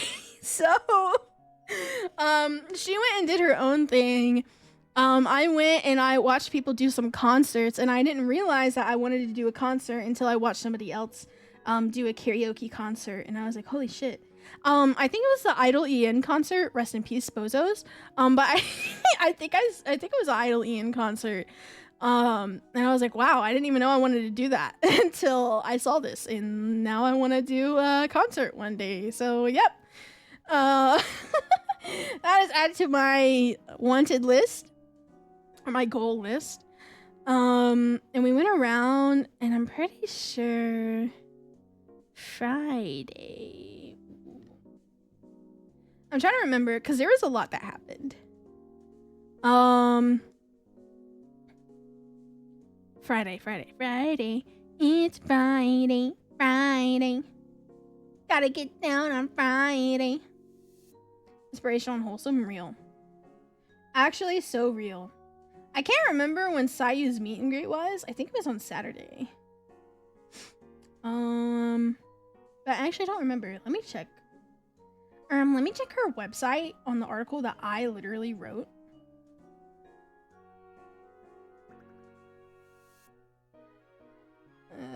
Okay.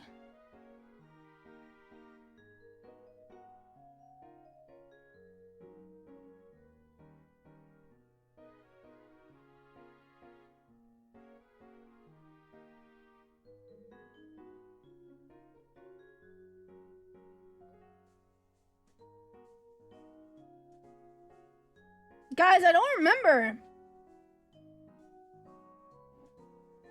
Guys, I don't remember. I think it was on Saturday. Anyways, so Friday, what kind of peeps did you meet day one? So day one, I didn't actually meet anybody that knew me. Oh, that's what it was. Okay. The first night was, I believe, like some type of creator party. I don't remember what exactly it was, but I believe it was V Shoujo that sponsored it. And we all went and we were like being chilling. I went with Sayu. And at first, like I was with her, like, you know, talking to some of the people that she talked to. And somebody came up to me, bitch. Oh my god, somebody came up to me. They were like, "Oh, are you Raechit?" I was like, yes, yeah. Oh my god, yes. Like, oh my god, like I know you, like blah blah blah, blah. I was like, oh my god, wait, what the fuck? Like somebody recognized me. I was like, there's no way. It was so cool. It was so cool. And I was like, holy shit, like this feeling, like that feeling, I'm still riding on that hype. And that's why I'm like, bro, one day if I go to a convention and like more than one person recognizes me, I think I'm gonna implode. But yeah, it was really cool. And but Sayu was like very much a social butterfly. There was a lot of people that she already knew there.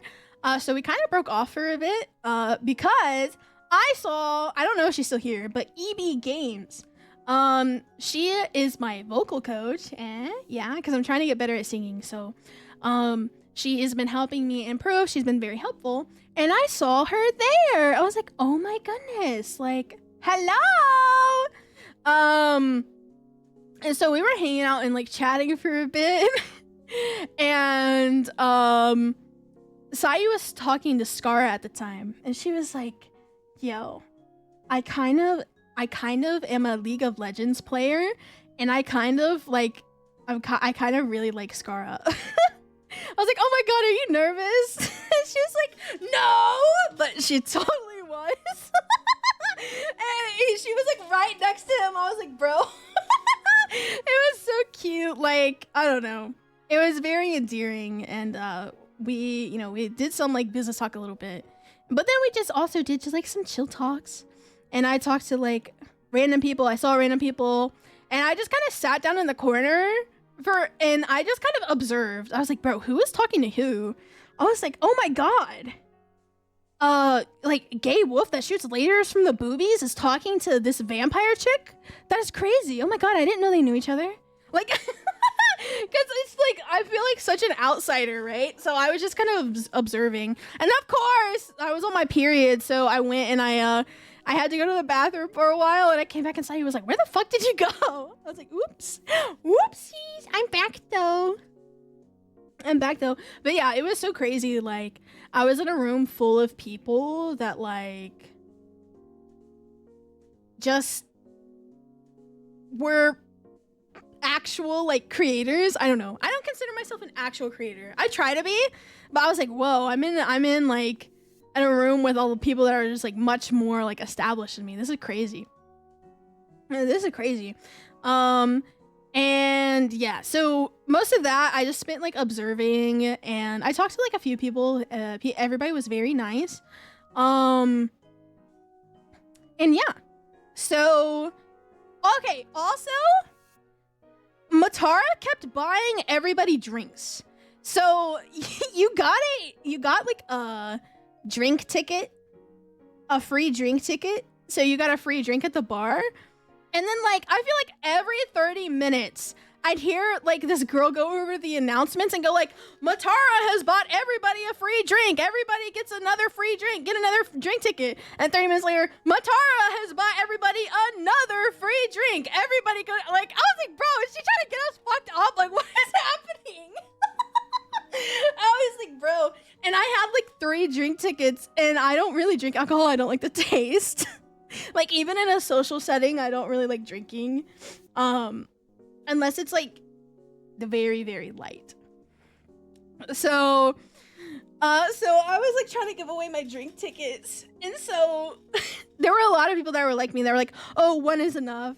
So the same people. And then she was like, the girl that was like over the PA was like, oh, we have some drink tickets left over thanks to Matara. If you would like another drink. I was like, bro, who the fuck is getting 4 drinks at an industry mixer? You're not liking alcohol? I'm shocked. I just really don't like the flavor. And I'm stupid and crackhead enough without alcohol, so I don't think I need it. Mind the whole bar, yeah. And it was so funny because like we went, okay, me and EB, we went to the bar at some point and we were like, yo, can we get a water bottle? And they were like, yes, $7, please. Bitch! I was like, bro, can I give you one of my drink tickets for a water bottle? And they were like, no, $7, please. I was like, what the fuck? Yo! I was like, I knew California prices were expensive, but holy shit. Holy shit, what the fuck? My favorite drinks are Long Island iced teas and old fashioned. So good. Bro. Dude, the last alcohol I had was that fucking Coke and rum. That was like 70% rum. I'm traumatized. I mean, yeah, so that was day 1. Honestly, day 0 was more chaotic than day 1. Okay, so day 2 was Sayu's meet and greet. So Alex was doing summer classes at the time, so he had to stay and, you know, do assignments and stuff. So we didn't go early in the morning on Saturday. We were just gonna meet for the meet and greet, okay? So, one of Sayu's assistants was supposed to drive us. He went and got, like, tea or something, and it made us a little late. And we were on the way there. I was like, holy fuck. I was like, dude, I did not want to go up the stairs. Oh yeah, day 1, I fucked up my foot. Okay, so for those of you who don't know, I used to work at Walmart, and Walmart worked me for such long hours consecutively that I tore a tendon in my right foot. So I have this brace that I usually have to wear on my foot. But because of all the running around at the airport that I had to do, and all the running around I had to do at Off-Kai, like going up and down so many stairs, it like basically loosened up my wound, or like, and then on Friday it was getting really, really agitated. And I was like, holy shit. I was like, fuck, I forgot my brace for day 4. And I had it in the airport, but I didn't have it for day 4 because I was like, oh, I'll just go at my own pace. But I ended up having to do a little bit of running around on day 4. So on Saturday, I was like, bro, my foot hurts so fucking bad. I was like, if I have to go up the stairs, I think I'm gonna cry. Like, legitimately, that's how painful it was. So I was like messaging the group chat, and I was like, all right, I keep saying group chat. It's a thread. It's a public thread in Site's channel. I was like, yo, can anybody like let me up in the elevator? Because here's another thing. The elevators would only go down. If you weren't staying in the hotel, the elevators would only go down for you. The elevators would not go up unless you had a key card. And I wasn't staying at the hotel, so I didn't have a key card. I was like, yo, can somebody please bring me upstairs with the key card? I fucked up my foot. And I'm already late.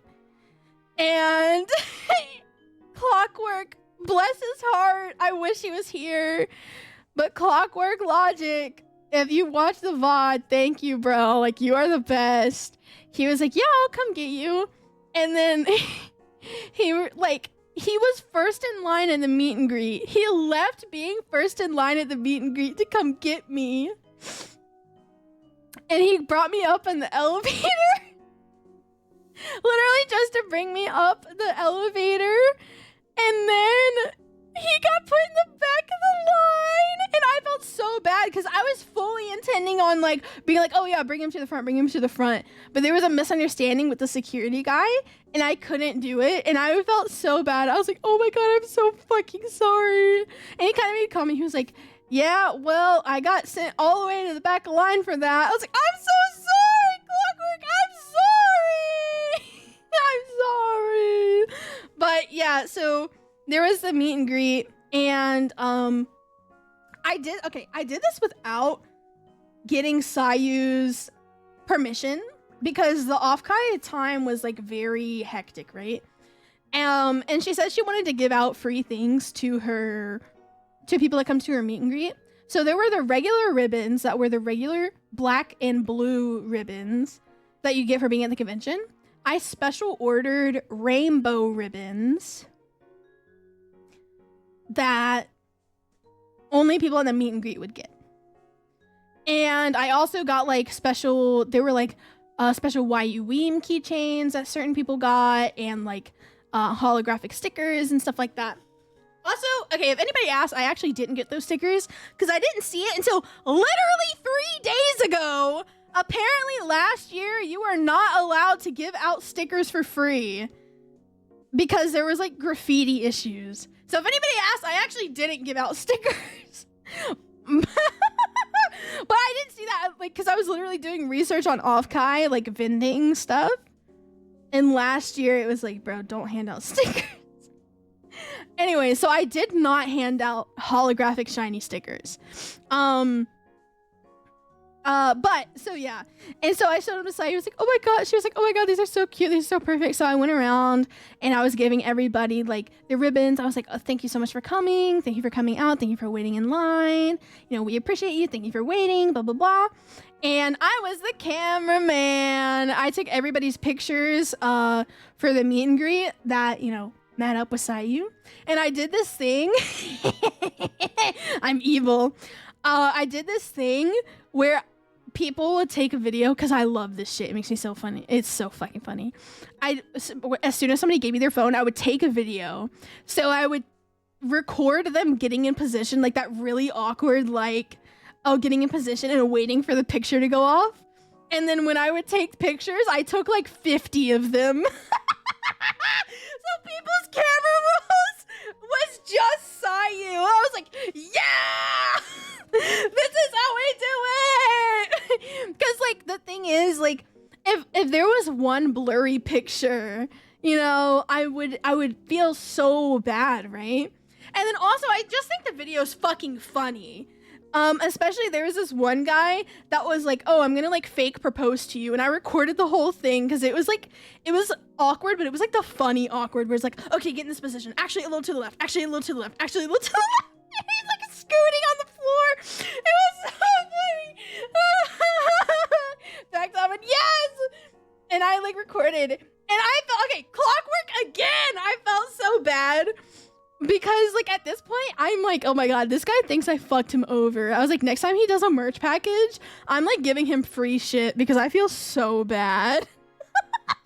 I feel so bad. And so he goes up, and after the meet and greet, he comes up to me, he's like, Ray, I think you accidentally took the picture, like, 15 times. I was like, oh, yeah, my bad. That was an accident. I was like, oh, yeah. Anyways. I was like, bro, no way. I was like, oh yeah, sorry. Cause I was like, bro, I just feel bad. But yeah, I took a bunch of pictures because I've only got to like a meet and greet once. Right? It wasn't even a meet and greet, but I met like an e-celebrity, and the one picture I have with him was blurry. So I was like, anytime I'm taking pictures for anybody that's like meeting like an e-celebrity that they're not gonna be able to retake that picture, I take like 50. I take a bunch of them. And then I also do a video too, because if you have the video, you could pause the video at like any one of the frames and like screenshot it. It'll be lower quality than a picture, but you know, both options. Also, I feel like having a picture with your Oshi is like semi-common, but having a video with your Oshi is like ultra rare, SSSSR plus ultra maximum shiny foil hollow. You know what I mean? So I was like, you know, just in case they want it, they don't have to do it if they don't want to. They don't have to keep it. They can always delete it. But I would rather give it to them and them have it than them not have it and be like, man, I should have asked for a video instead. So yeah, I thanked everybody for coming, and I chatted with some people, and the line was so like, I was like, bro, I want this to be me so bad one day. The line was so long, it had to get cut off. He wouldn't let new people back in line. And then at the very end, oh my God, the tongue! Oh my God, the tongue! Oh my God! I sipped on my water and the tongue came out, and it made me choke on my water because I wasn't expecting it. Why am I not expecting the tongue still? Oh my God. I was like, ooh, let me take a little sip of water. But the tongue stuck like all the way out. It was like, it was so far out, bitch. I was not expecting it. Holy shit, that made me choke on my water. That water almost came out my fucking nose. Oh my God. Anyways. Ugh. Ugh. Ugh. Ugh. Ugh. Oh my God, Persona 3 Reload is 40% off. Anyway, sorry, I just got an email. W tongue? No, bad tongue, bad tongue. Bad. No. No. No. Anyways, at the end of it, everybody did like a YU meme together. And I couldn't, okay, I realized I was counting off my hands, and then I realized they couldn't really see my hands because of where everybody was standing. So the first one was like, okay, on the count of 3, 1, 2, and you don't say 3 so that it doesn't get picked up in the recording. But I think everybody was listening out for a 3 because the first YU I recorded was like, why you we like everybody started at different times. I was like, oh shit. I was like, we gotta redo that one. And so the second one I was like, okay, on 3, and I was like really loud. I was like, 1, 2, 3, and it was so much better. Like the YU was like everybody said it at the same time. It was very like coherent, and everybody had like a lot more into it. I was like, come on, y'all. Y'all can do better than that. But it was really nice being there. And it was really nice seeing everybody. And after the meet and greet, I sat around and I talked to, you know, some of the real ones, okay? Some of the people that like I know a little bit more out of her community, and I was like, man, this is really nice. I was like just having good conversation with good people, because I'm a very social person. So like talking to people in person does a lot more for me than talking to them online. And everybody was just really nice. And I was like, man, this makes me want my own community so badly. I was like, bro, if I had this for myself, like I could die happy. Like actually. So that has me something to look forward to, hopefully later on my journey. But yes, everybody was super sweet. And I gave, you know, a lot of people my own merch. I was like, here's some pins and a sticker. I didn't give out stickers because you're not allowed to give out stickers. So I didn't give out stickers, but I gave out pins and, you know, stuff like that. So yeah, I'm hoping that next year will be good. I think next year we're probably going to have like an official meet and greet.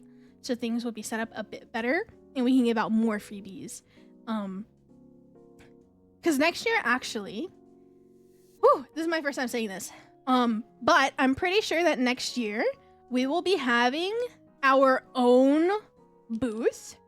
So it will be a booth for like just Sayu merch and then Ray merch in the corner. Mama, the Ray merch is gonna be in the corner. And so like we're gonna have like a Sayu booth and selling all her stuff there. We're gonna have some con exclusive stuff being sold, and then just like other things that like Sayu can sign or exclusive signed goods and stuff like that. And so with that, with having our own booth, we might be able to do a meet and greet there.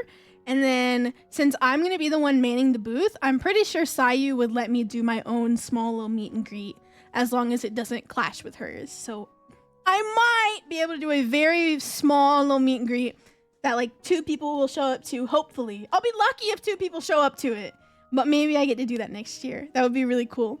But regardless, I will be at Offkai next year. But I will be stuck to a booth. I will be stuck to the YU booth, the wooth, if you will. I can be the 1 or 2 people if I can take vacation time. Hell yeah. Heck yeah. I would love to see that. I would love to see you guys. But yeah, the booth we're pretty sure on getting, as long as the cost doesn't like go up too much, because there is a certain cost you have to pay for the booth, and then we also have to pay to get like our seller's license and stuff like that, which shouldn't be an issue. But as long as the booth pricing doesn't like quadruple from last year's booth pricing, we should be able to get one. Thank you for the lurk, Charlie. Super appreciate it. Welcome in. But yeah, I could do that. And I'd also get to sell some of my merch. I was like, bro, I feel like if I had merch that was fire enough, people might buy it even if they don't know who I am. So now I'm like, bro, I gotta make merch. I gotta make more merch for exclusive con merch. Yeah, I don't think it's gonna be that expensive. But some of the items I already told Sayu, I was like, because we have the fans that we got for the summer, the summer fans, right? The PCV fan set. I was like, bro, we should get more fans made for con season because they gave out free fans, but they weren't really that strong and they weren't really that cute. I was like, bro, if we sold our own fans, it's so fucking hot. I bet people would buy fans because it's so hot in California and it's so fucking hot in that convention center too. I was like, somebody would definitely buy fans. So I think that's like definitely something that we're gonna do. And then maybe like a different type of badge. I don't know. Certain things that are like con specific for you guys. Unfortunately, we can't sell like food or anything. Cause I was thinking, I was like, bro, what if we sold like Sayu water bottles or some shit? But we need to get like a whole food vendor's license. And I would have to get like a cooking license, even if it's just liquid. Like I'd have to get all types of shit and that would be way more.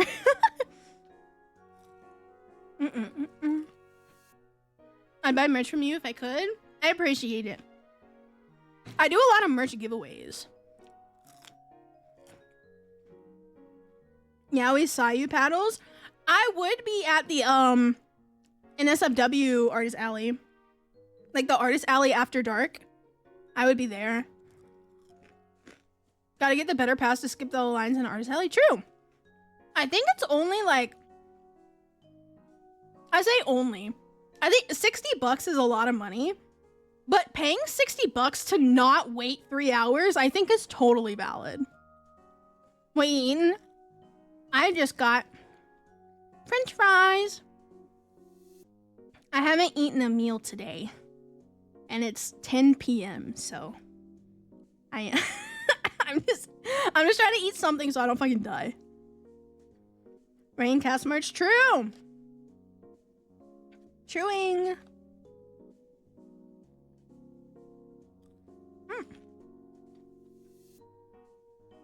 But yeah, I'm really excited about that. And it's not like set in stone, but every time I've talked about it, we've said, yeah. I actually, so I don't think you guys know that much about merch stuff. I mean, I would be very surprised if you did know a lot about it, but do you guys know what a POS system is?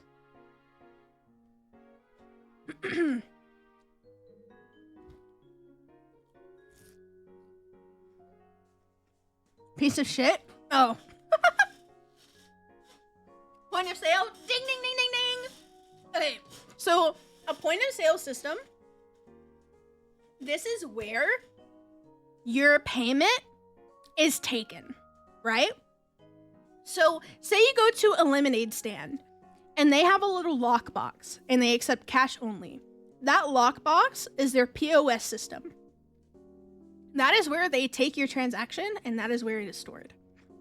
So for conventions, POS systems usually, a lot of vendors at conventions have iPads because a lot of them use iPads to draw to make their merch.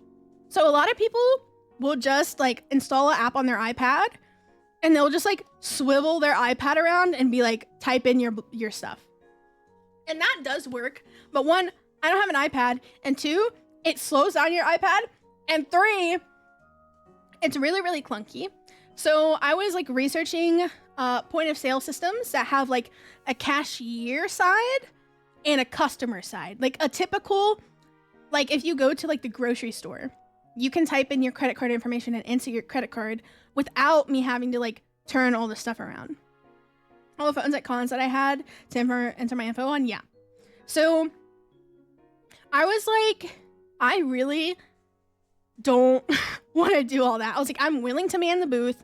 I'm manning the booth. Like, I was like, I'm willing to do all this, but like my one ask is that we have a good POS system.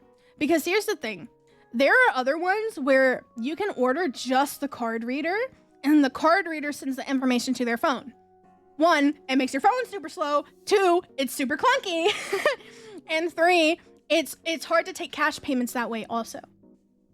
So I was like, we can get it. And okay, 4, POS systems. Usually you can buy them for cheap. So I could get a little fucking cash register or a little card reader for like $60.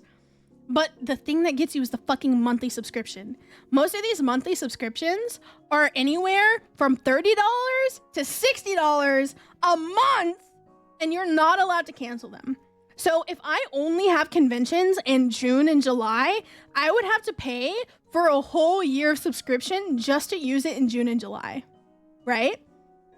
So it was like, I want a point of sale system where I don't have to pay the subscription for that long. I can just pay it for the months that I need it. And I want to be able to take cash. And I don't want to have to swivel all this shit around. And like, you know, I had a lot of requirements. So it took me a really long time, but I found a POS system that I really like. And you only have to pay for the service during the months that you're taking payments. You can still work with the information if you're not taking payments. It doesn't, paywall it. And it has like my size. So basically on my end, I'd be like, okay, you got a lanyard, a sticker, and a keychain. And then on your end, it would tell you the balance. Like I wouldn't have to swivel anything around. And I sent it and I listed out like all of our options. And I was like, these are cheaper, but in the long run, it's way more expensive. And I really, really want this one. And it got approved. So I'm actually ordering one. So I'm pretty sure that means it's set in stone. Because I don't think they'd be like, okay, yes, Rachel, buy a cash register if we're not planning on doing a booth. You know what I mean? Okay, all that to say, I'm gonna have fucking cash register, bitches! And I'm so happy. I'm so excited. Because it's not even like, I don't get to play with it, right? But to me, it like is a toy. Because I get to configure it and all that stuff. Also, hello, Mr. Goodies. Sorry, I was rambling. But yeah, so we're doing that, and we're also working on getting like our license and stuff. So next year we should be all good for a merch booth. Yippee. We might have some other, like, this is not something that was discussed, but just to like save on some booth costs. If it's super expensive, we might have some other merch there, like Izakaya is Sayu's like friend group. We might have some of their merch there, but it'll be a primarily Sayu merch booth. Mm-mm.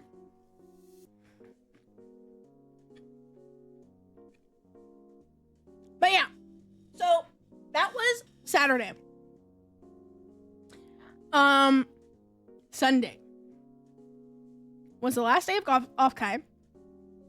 Sayu went to the artist alley and stuff, and I was just like, damn, it's the end of off-kai already. Holy shit, it was so long, but it was so short. But on Sunday we had a brunch with Matara. I got to meet her. She was very sweet. She was so lovely. Let me actually see if I have her thing.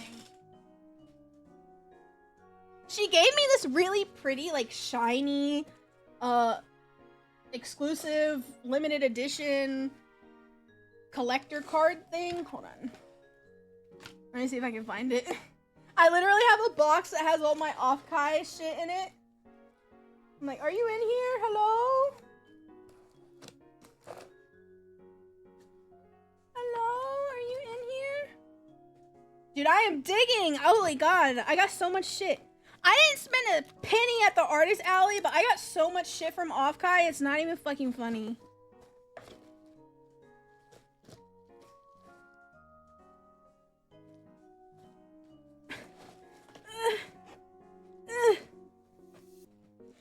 I'll have to find it later. But she was very nice. Very sweet. Had brunch with her. And it was so fucking... Oh my God. I was so embarrassed. Because everybody at the brunch got something so fancy. And so like, oh my goodness. You know, this is the Alfredo Maximus Clematis Clitoris. It comes imported from France. And I was just like, chicken sandwich. Dude,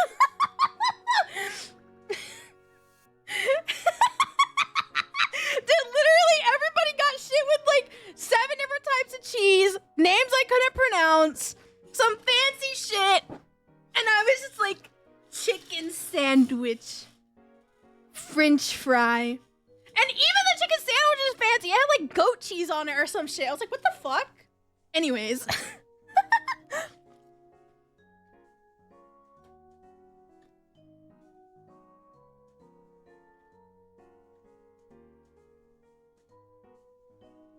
Anyways, it was very good. But it was so like, okay, so over off-kai, I think total, I had 1.5 meals. From Thursday to Monday, I had like 1.5 meals. Because I was doing so much stuff. I was so busy. I was so wired. Because every single day, it was literally like brunch meeting, lunch meeting, dinner meeting. Next day, brunch meeting, lunch meeting, dinner meeting. Next day, brunch meeting, lunch meeting, dinner meeting. And like, oh. So I'd literally just get food, bring it home, and give it to Alex. Like, I would literally just give him my fucking takeout box. Ramen cabinet adventure, yes! One of the nights I was there, I was like, bro, literally all I've had today is 2 bites of a chicken biscuit. Can I please have some food? And so I was like, oh yeah, sure. Help yourself. I opened this bitch's fridge. There's 72 drinks in that bitch. And 0 edible items. Nothing in there was food. It was all drinks.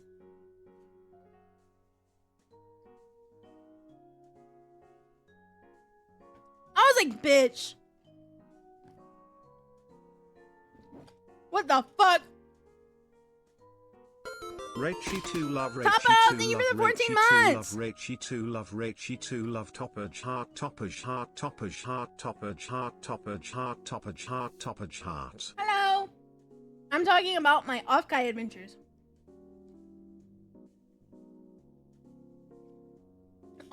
Real Tanuki. But yeah. I saw somebody say something about a baseball bat. When you get the cash register, don't allow Sayu and a bat be in the same room. No, well, it's all her money anyways. Well, Sayu is gonna be like, oh my god, look at all these bills. I'm gonna be like, oh, let me take my cut from the merch that I sold. Takes a singular $5 bill. Okay, that's mine, thanks. Okay, this is mine, thanks. Thank you for the head pats. And thank you for the hug also. So, but yeah, so I had karaage for the first time ever in California. And I wish I didn't have it because it is now my favorite food of all time. And nowhere, anywhere in my state serves karaage. I was like, I am willing to go on a road trip.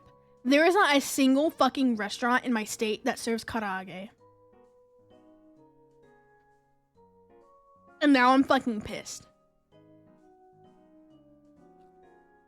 I'm so mad.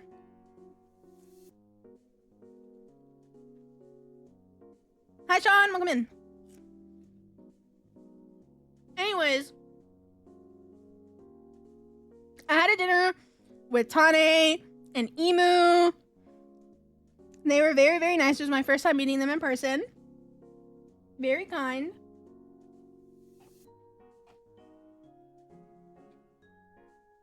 French tacos, nowhere in my area, and I'm just dying. I've never had French tacos, and I don't want to, because I doubt anywhere in my area has French tacos, to be honest. It's like, I want to be exotic and try all these new foods, but only in my area, right? Like, when I'm traveling, I'm like, man, I don't want to try new foods, because they're not going to have this back at home. Sorry, guys. I have the sandwich is, like, wrapped up in a fucking bag, and it's loud as fuck. Ain't those bad for toilet? It depends on where you get them from. I've had tacos. Usually, it's not tacos that do me in. It's cheese dip. Because I'll have cheese dip with tacos. Tomorrow's Taco Tuesday, guys. It doesn't matter that my mom is dying. Tomorrow is Taco Tuesday. Everything is fine. I'm kidding! I'm kidding! God, you guys are so dramatic. You guys are so dramatic. I'm coping! Okay. But yeah, tomorrow's Taco Tuesday, so... Okay, the thing with Taco Tuesday is usually Alex and I either go to Taco Tuesday right when stream is supposed to start, so like 7, or we go right before, and then I get back, and I'm like, guys, I'm shitting. I can't. I have to shit. I have to shit, guys. I can't stream. That's the issue with Taco Tuesday.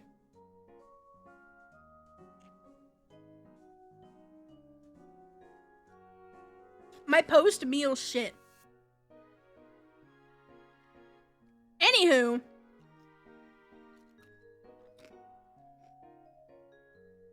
So, Sunday, we did that.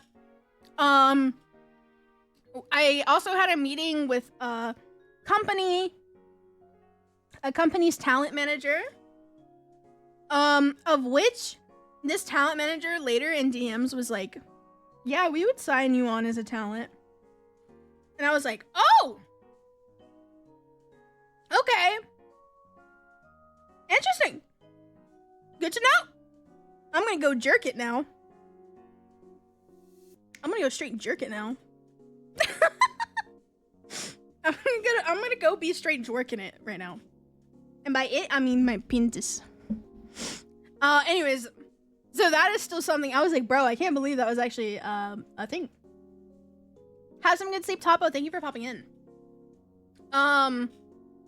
So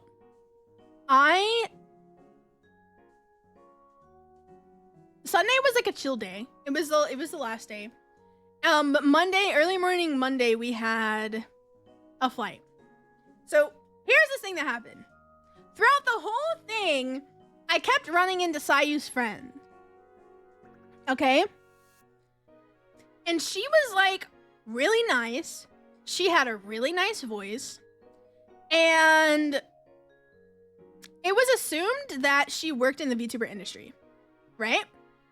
And we kept running into her, and Sayu was like, oh yeah, this is like, you know, this is Ray, my manager. Ray, this is anonymous VTuber.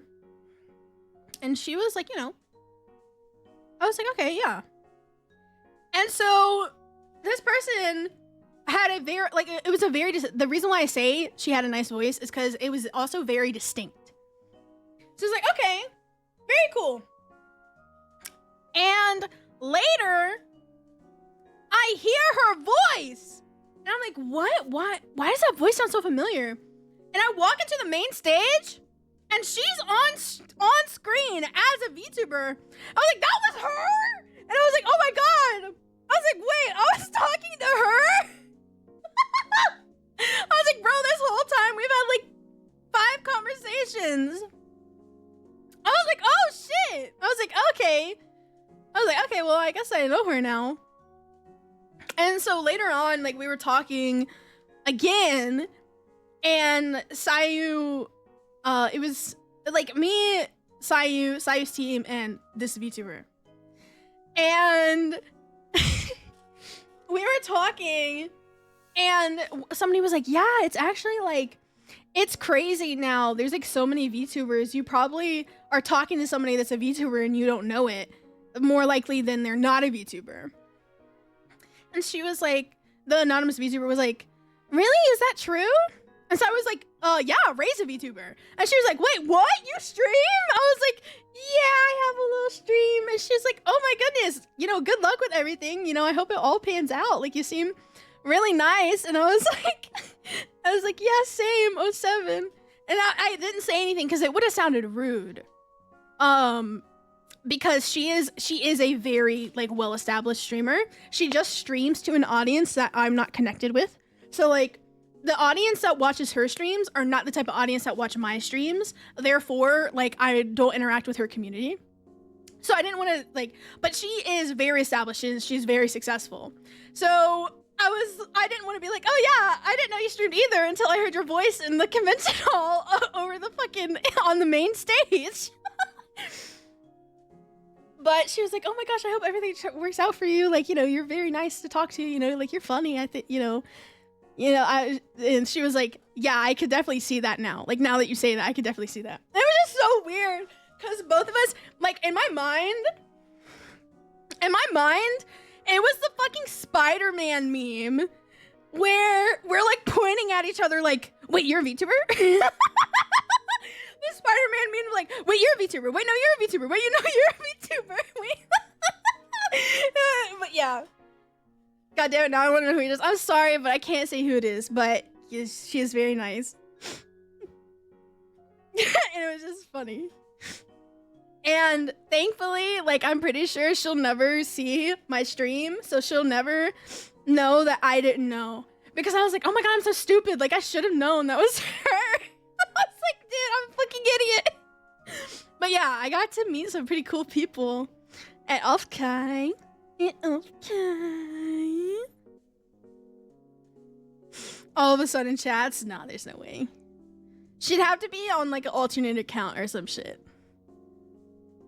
That's how big, like, that's how like serious it is. Like, she could not message on her actual account, on her VTuber account. Hell, who knows? Maybe she is a secret watcher on an alt account. Hope I can come next year. Yeah, I hope so too, Kevox. Thank you for the 22 months. Dude, I would, bro, I imagine meeting Kevox, he would just come up to me and be like, bro, you look mad gay, and walk away. I'd be like, well, I am gay! Yelling across the fucking convention hall. I know I'm watching you, Gambit, I know what you really are true. That narrows the list down? Real. So obviously, like, not an indie, but she was very nice. And it was so weird because, like, I talked to her and then I went and I like sat and I watched her little thing for a bit, and it was just like seeing people around like, oh my god, I love her so much, like, oh my god, I want to marry her. And in my head I'm like, I talked to your waifu. Yeah, I had In-N-Out with your waifu. I had In-N-Out with your waifu, bitch. That's how I feel. Anyways, this is why I can't be a manager for a corporation. I'm not professional enough. I just stick to my indies. Nuts. In your mouth. But yeah. Oh.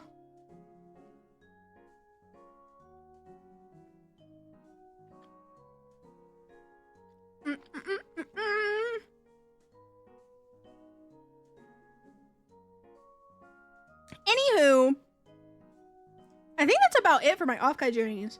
On the way back, like, was still stressful, but it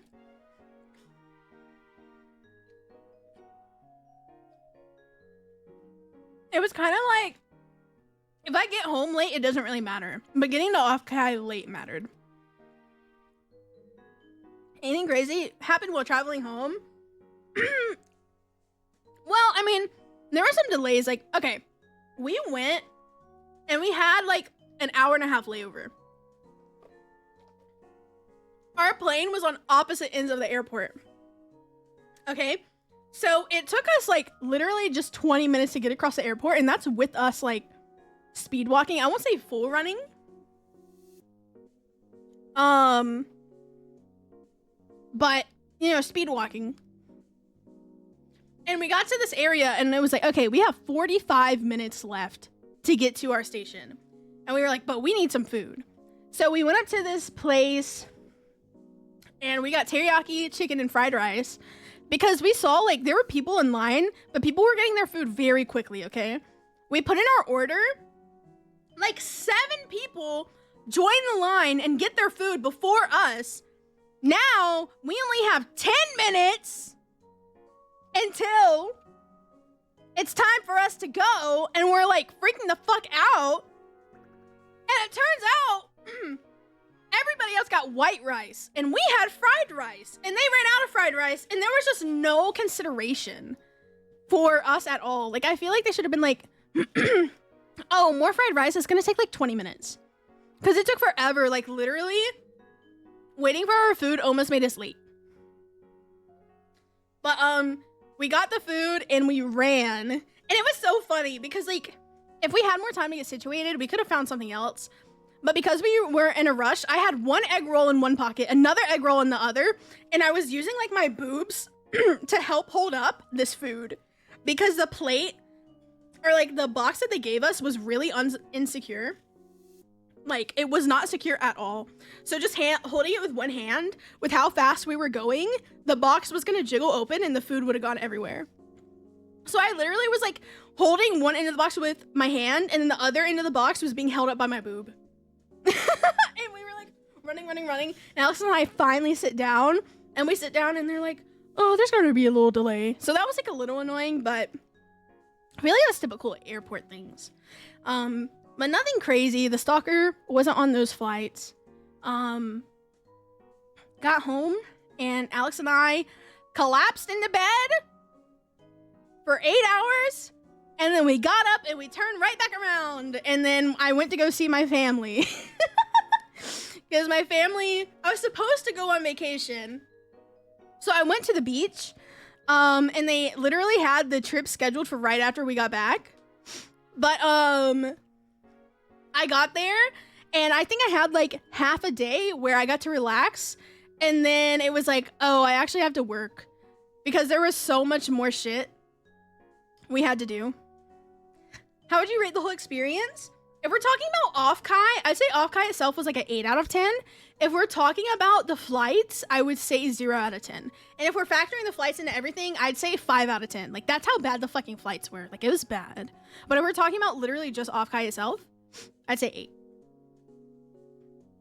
But like I was telling them, I was like, if I'm gonna have to be in that stressful situation again, I don't want to go to off-kai again. I was like, I don't want to go because it was too much.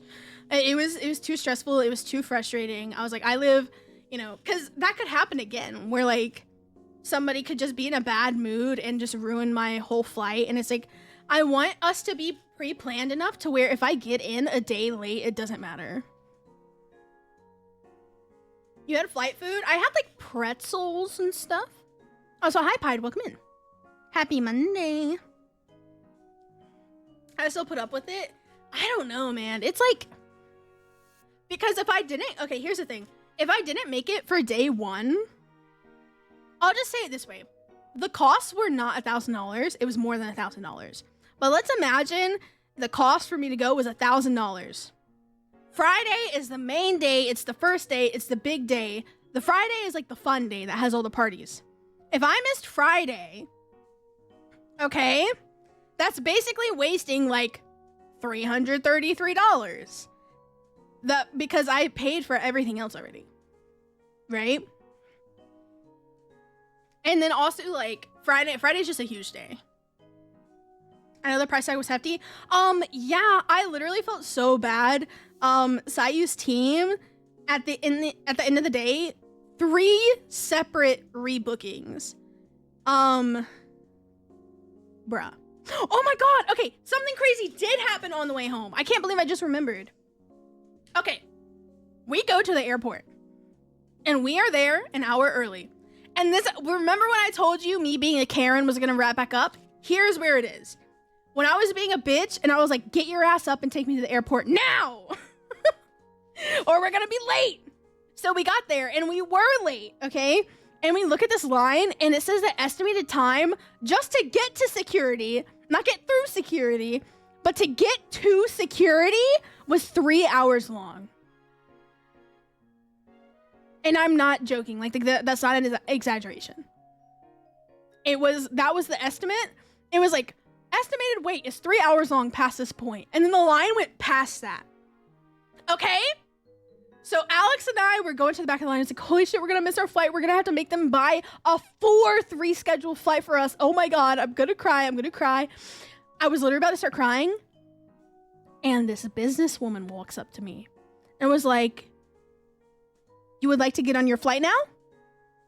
And I was like, I deadass thought it was a scam. Okay? I really did think it was a scam. She was like, you want to get on your flight now? You want to skip line? And again, like, she was not speaking full English. So I was just like, I was very, very confused. She was like, you want to skip line? You want to skip line? I was like, what? And she was like, sign up and skip line. Sign up and skip line. And I was like, what? What? And she took me over to this kiosk. And I read this thing, and there's this thing called Clear, okay? Clear is something you have to pay like $500 a year for, okay?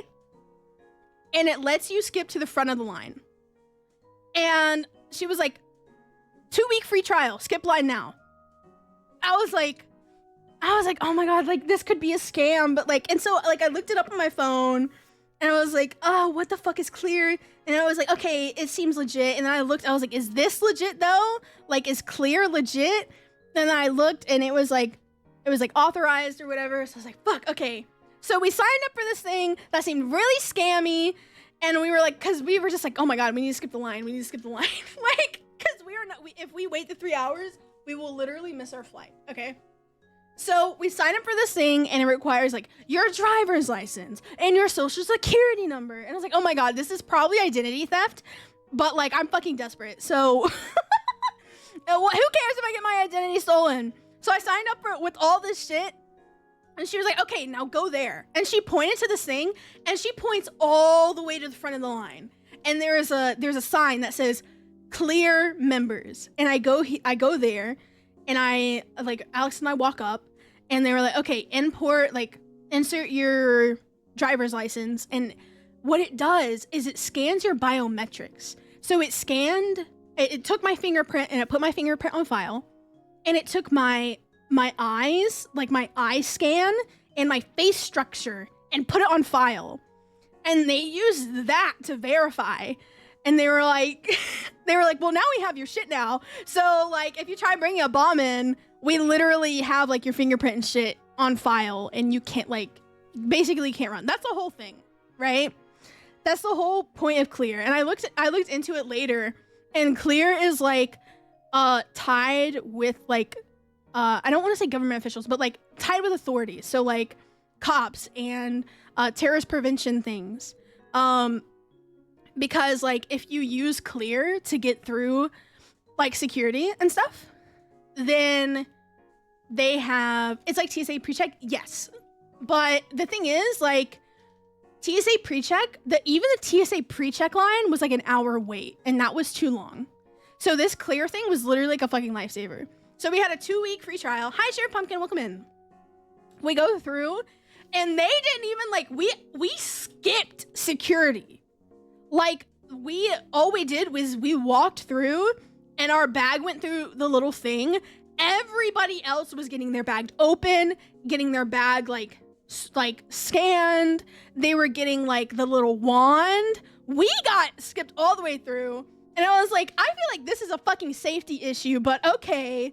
And they popped us out of there in 5 minutes. And I was like, bitch, that was literally a lifesaver. And the first, like... Literally, because, okay, I was super paranoid. I was like, what What if, like, if I'm on the flight halfway through, I end the clear and, like, I end my clear free trial, and so my verification ends, and then they boot me out of the flight via fucking parachute because I'm not verified anymore. So I waited to land all the way home, and then I canceled me and Alex's free trials. Worth the 500 if you fly every time. Literally, like, Kevbox, if you're flying, okay, specifically, if you're flying out of populated areas, so if you're in Dallas, if you're in California, basically anywhere except for the state I am, where, like, the line is an hour or more, and you fly, like, twice a year, I think the 500 is worth it. But yeah, I literally canceled the free trial. It was the first thing I did when we landed, like, I left the airport because I was like, what if I get flagged as a terrorist? I was like, I don't know. I was like, they have my fucking biometrics now. Like, they can put a fucking hit on me, bro. Anyways, I was like, they can put a fucking hit on me. So, like, literally, we got in the car, and on the way home, like, as soon as we got out of, like, the airport, like, parameter, I was like, I'm canceling this shit. And I canceled mine, and I canceled Alex's. But, like, that shit came in clutch. And I was like, damn. I was like, dude, if I flied, I would definitely get that.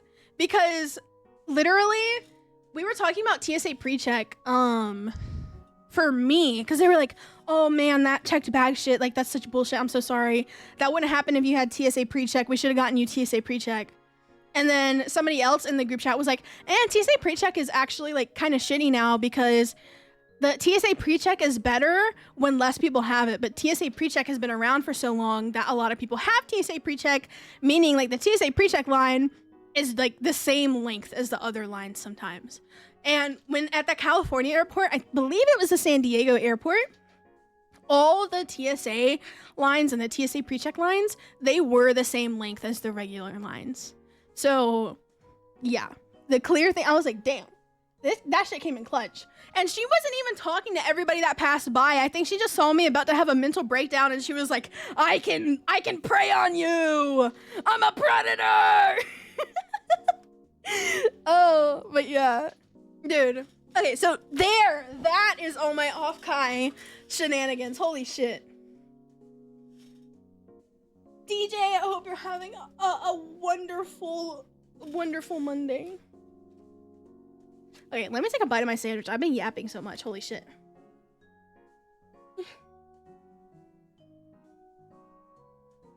Mm. Mm.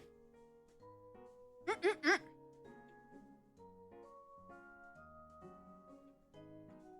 Mm-mm-mm-mm-mm-mm-mm. Yo, this sandwich is kind of bussin'. What did you guys have for dinner?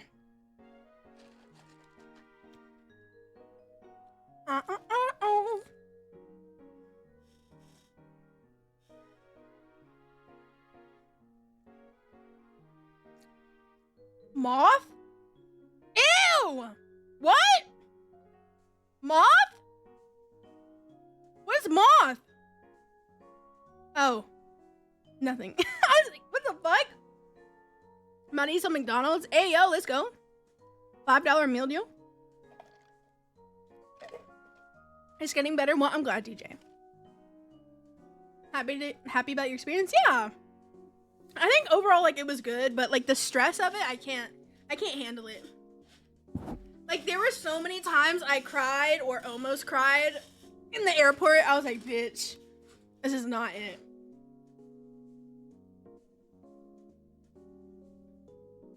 Holy shit! Bro, Forward is eating, like, actually nutritious meals out here. God damn it, I miss living with my fucking family. Because it wasn't even every night, but, like, once a night, we would have a main course and a side. Like, we wouldn't just have burgers. We would have, like, a burger and green beans. Woo! Vegetables.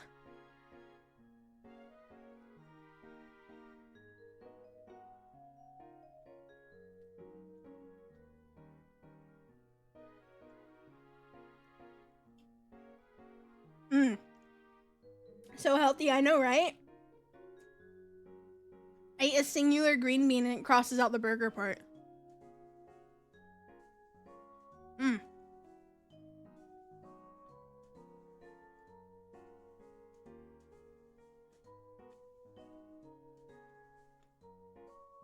Ugh. I don't have anything else to say. I feel like I yapped all my yap, bro. I wasn't even supposed to stream today, so I'm proud of myself, guys. Putting myself out there, coping through the pain. Thank you guys for coming. I know it was unplanned. Here, we can go over my schedule. Cat status. Lil Bro is getting longer and longer by the day. And Calypso's getting a little attitude, I'm not gonna lie. Like, Lil Bro will literally just be chilling, and Calypso is like, fuck you, and just body slams his ass. I'm like, damn. Thank you for yapping. Anytime. My throat is starting to hurt a little bit. But I might, we can chill for like a little bit longer. And then it might be, no more yap. Just for now. Oh, Calypso is gone. Calypso's fucking dead.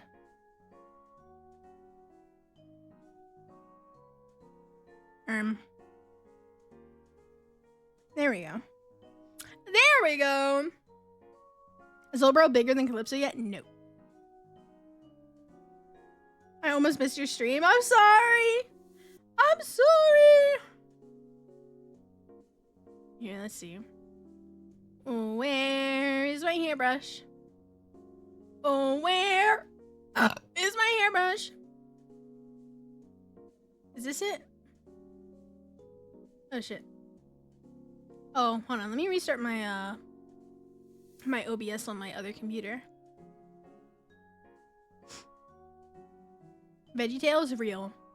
I kind of want to watch a movie tonight. Would y'all be down to watch like a horror movie tonight in the Discord? I would be so down. Girl dinner.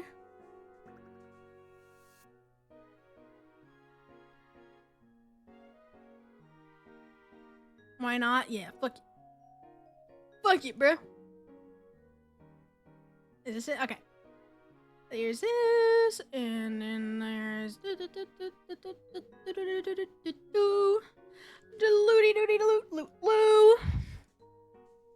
okay. So my schedule for this week.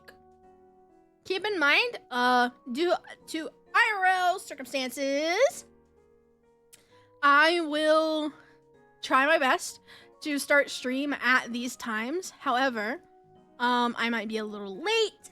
I might be a little early. And they might be short streams. Be fully prepared to have like a fucking 1 hour stream one of these days. But I want to stick to some type of schedule because for me personally, when I fall out of a schedule, it is so important for me to stay on a schedule because once I fall out of it, it's so hard for me to get out of it. Like, I don't know how to. So once I am out of a schedule, it'll take me like a month to get back into it. So I am, you know, at least keeping a loose schedule. So on Tuesday, we're doing Danganronpa Chapter 2. I'm probably not gonna do the entire Chapter 2. Like I said, it's gonna be a little bit shorter. But we will be starting Chapter 2. On Wednesday, we have 2 different games that we're gonna play. I'm going to try to start at 6, and we're going to do Hades. I would like to beat Hades in this playthrough, but we might not be able to, because if I'm just shitting the bed, then it is what it is. And then Little Kitty Big City, I'm going to be achievement hunting, so that's going to be a chill stream. And that'll be after Hades. And on Friday, I'm going to do Honkai Star Rail's main story. On Saturday, I'm going to be doing Outlast. It says part 5, but it's actually part 4 because I missed part 4 last week. Unless I squeeze in a part 4 somewhere, which I don't think I'll be able to. But we'll try. Hype for tomorrow. I'm glad. But yeah, Danganronpa stream tomorrow might be kind of short. Ray loves zapping. True. Truing. Anyways, I don't know if you guys noticed this, but on all my schedules, I have these little icons here that says where it's going to be streamed. So like on Sunday, I didn't do a member stream this week because depression. But it's streamed on YouTube and Discord because it's a member stream. And everything else says Twitch, YouTube, Twitch, YouTube, Twitch, YouTube, Twitch, YouTube, Twitch, YouTube. Just a cute little thing. And then this little thing here where the time it says TBA. I like pointing out little things in the schedule design that y'all might not notice. You know. Anywho.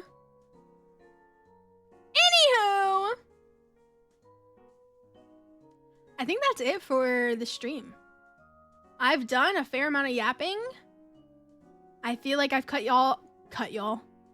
Did I cut y'all? Cut my life into pieces. This is my last resort. Suffocation. No breathing. Don't give a fuck if I come on bleeding. Anyways, I have caught y'all up to speed on everything going on with me and some of these summertime stories. I still have some more stuff that went over, that happened over the summer. But I want to start with Off-Kai because Off-Kai is like the big one. And then the rest is like collections of smaller stories. So we'll do those at another time. Rock karaoke win. Oh my goodness. That would be so funny. Literally like, oh my god. I would kill my throat. I'd be like,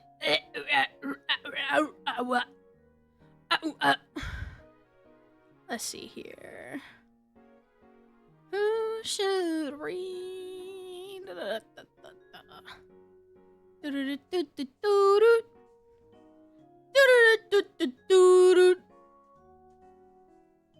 Oh my god, why is everybody live?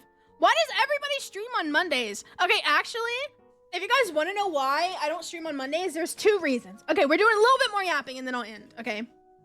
There's 2 reasons why I don't stream on Monday. 1, I like streaming as much as possible throughout the week, okay? So the best way for me to stream as much as possible throughout the week is to have like multiple breaks. So if I were to have like 2 days in a row off, then that would mean in the middle of my work day and my work week, I would get tired. So like it's Sunday off, stream off, stream off, stream off. Like, you know what I mean? So that's why I do it this way. The reason I chose Monday is because Monday is a good placement because you always want to stream over the weekends because that's when like most people are available because a lot of people don't work on the weekends. And 2, everybody streams on Monday. Everybody. Full-time streamers, part-time streamers, people that only stream once a fucking week. They all stream on Monday. And I'm like, why? I don't know what it is because there's not even higher viewership on Mondays. If anything, there's lower viewership on Mondays because everybody's fucking streaming. But like, dude, everybody streams on Monday and I don't know why. So I was like, man, fuck this. I'm not competing with shit. I'm not competing. Y'all can have it. Like, y'all can fucking have it, okay? Gotta break the Monday curse, maybe. See, I don't have Monday equivalents or weekend equivalents because I just don't have days off. Days that I have off from streaming, I'm working. And days that I have off from working don't exist. Me. See, that's the cheat code. You can never be like, oh, I hate Mondays if you work every day. If you work every day. Man. I don't actually know if I'm able to do this. Here, let's see. I think you're able to raid from your stream. Like, there's a stream manager. And there's like a raid. Ooh, there is. Okay. There's like a raid directory now. where it shows like the people that are online, and it's like, here's who we think you should raid. So I'm gonna raid the first person that they tell me to raid. Who is the first one? The first suggestion for the raid is Matara. Oh, that's ironic. We were just... Okay. Fuck it. Why not?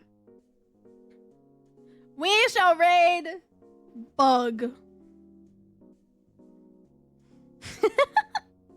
I will see y'all later. Thank you guys for coming out to stream.